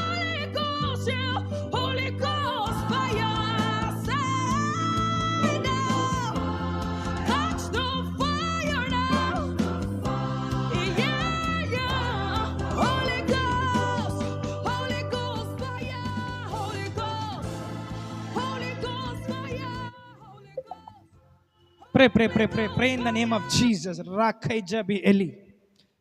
La rashala mahashika thalage rakhundral ekrukhtala reshaka. Raba baba shalara mahandal kibu. Pray, pray, pray, pray, pray in the name of Jesus.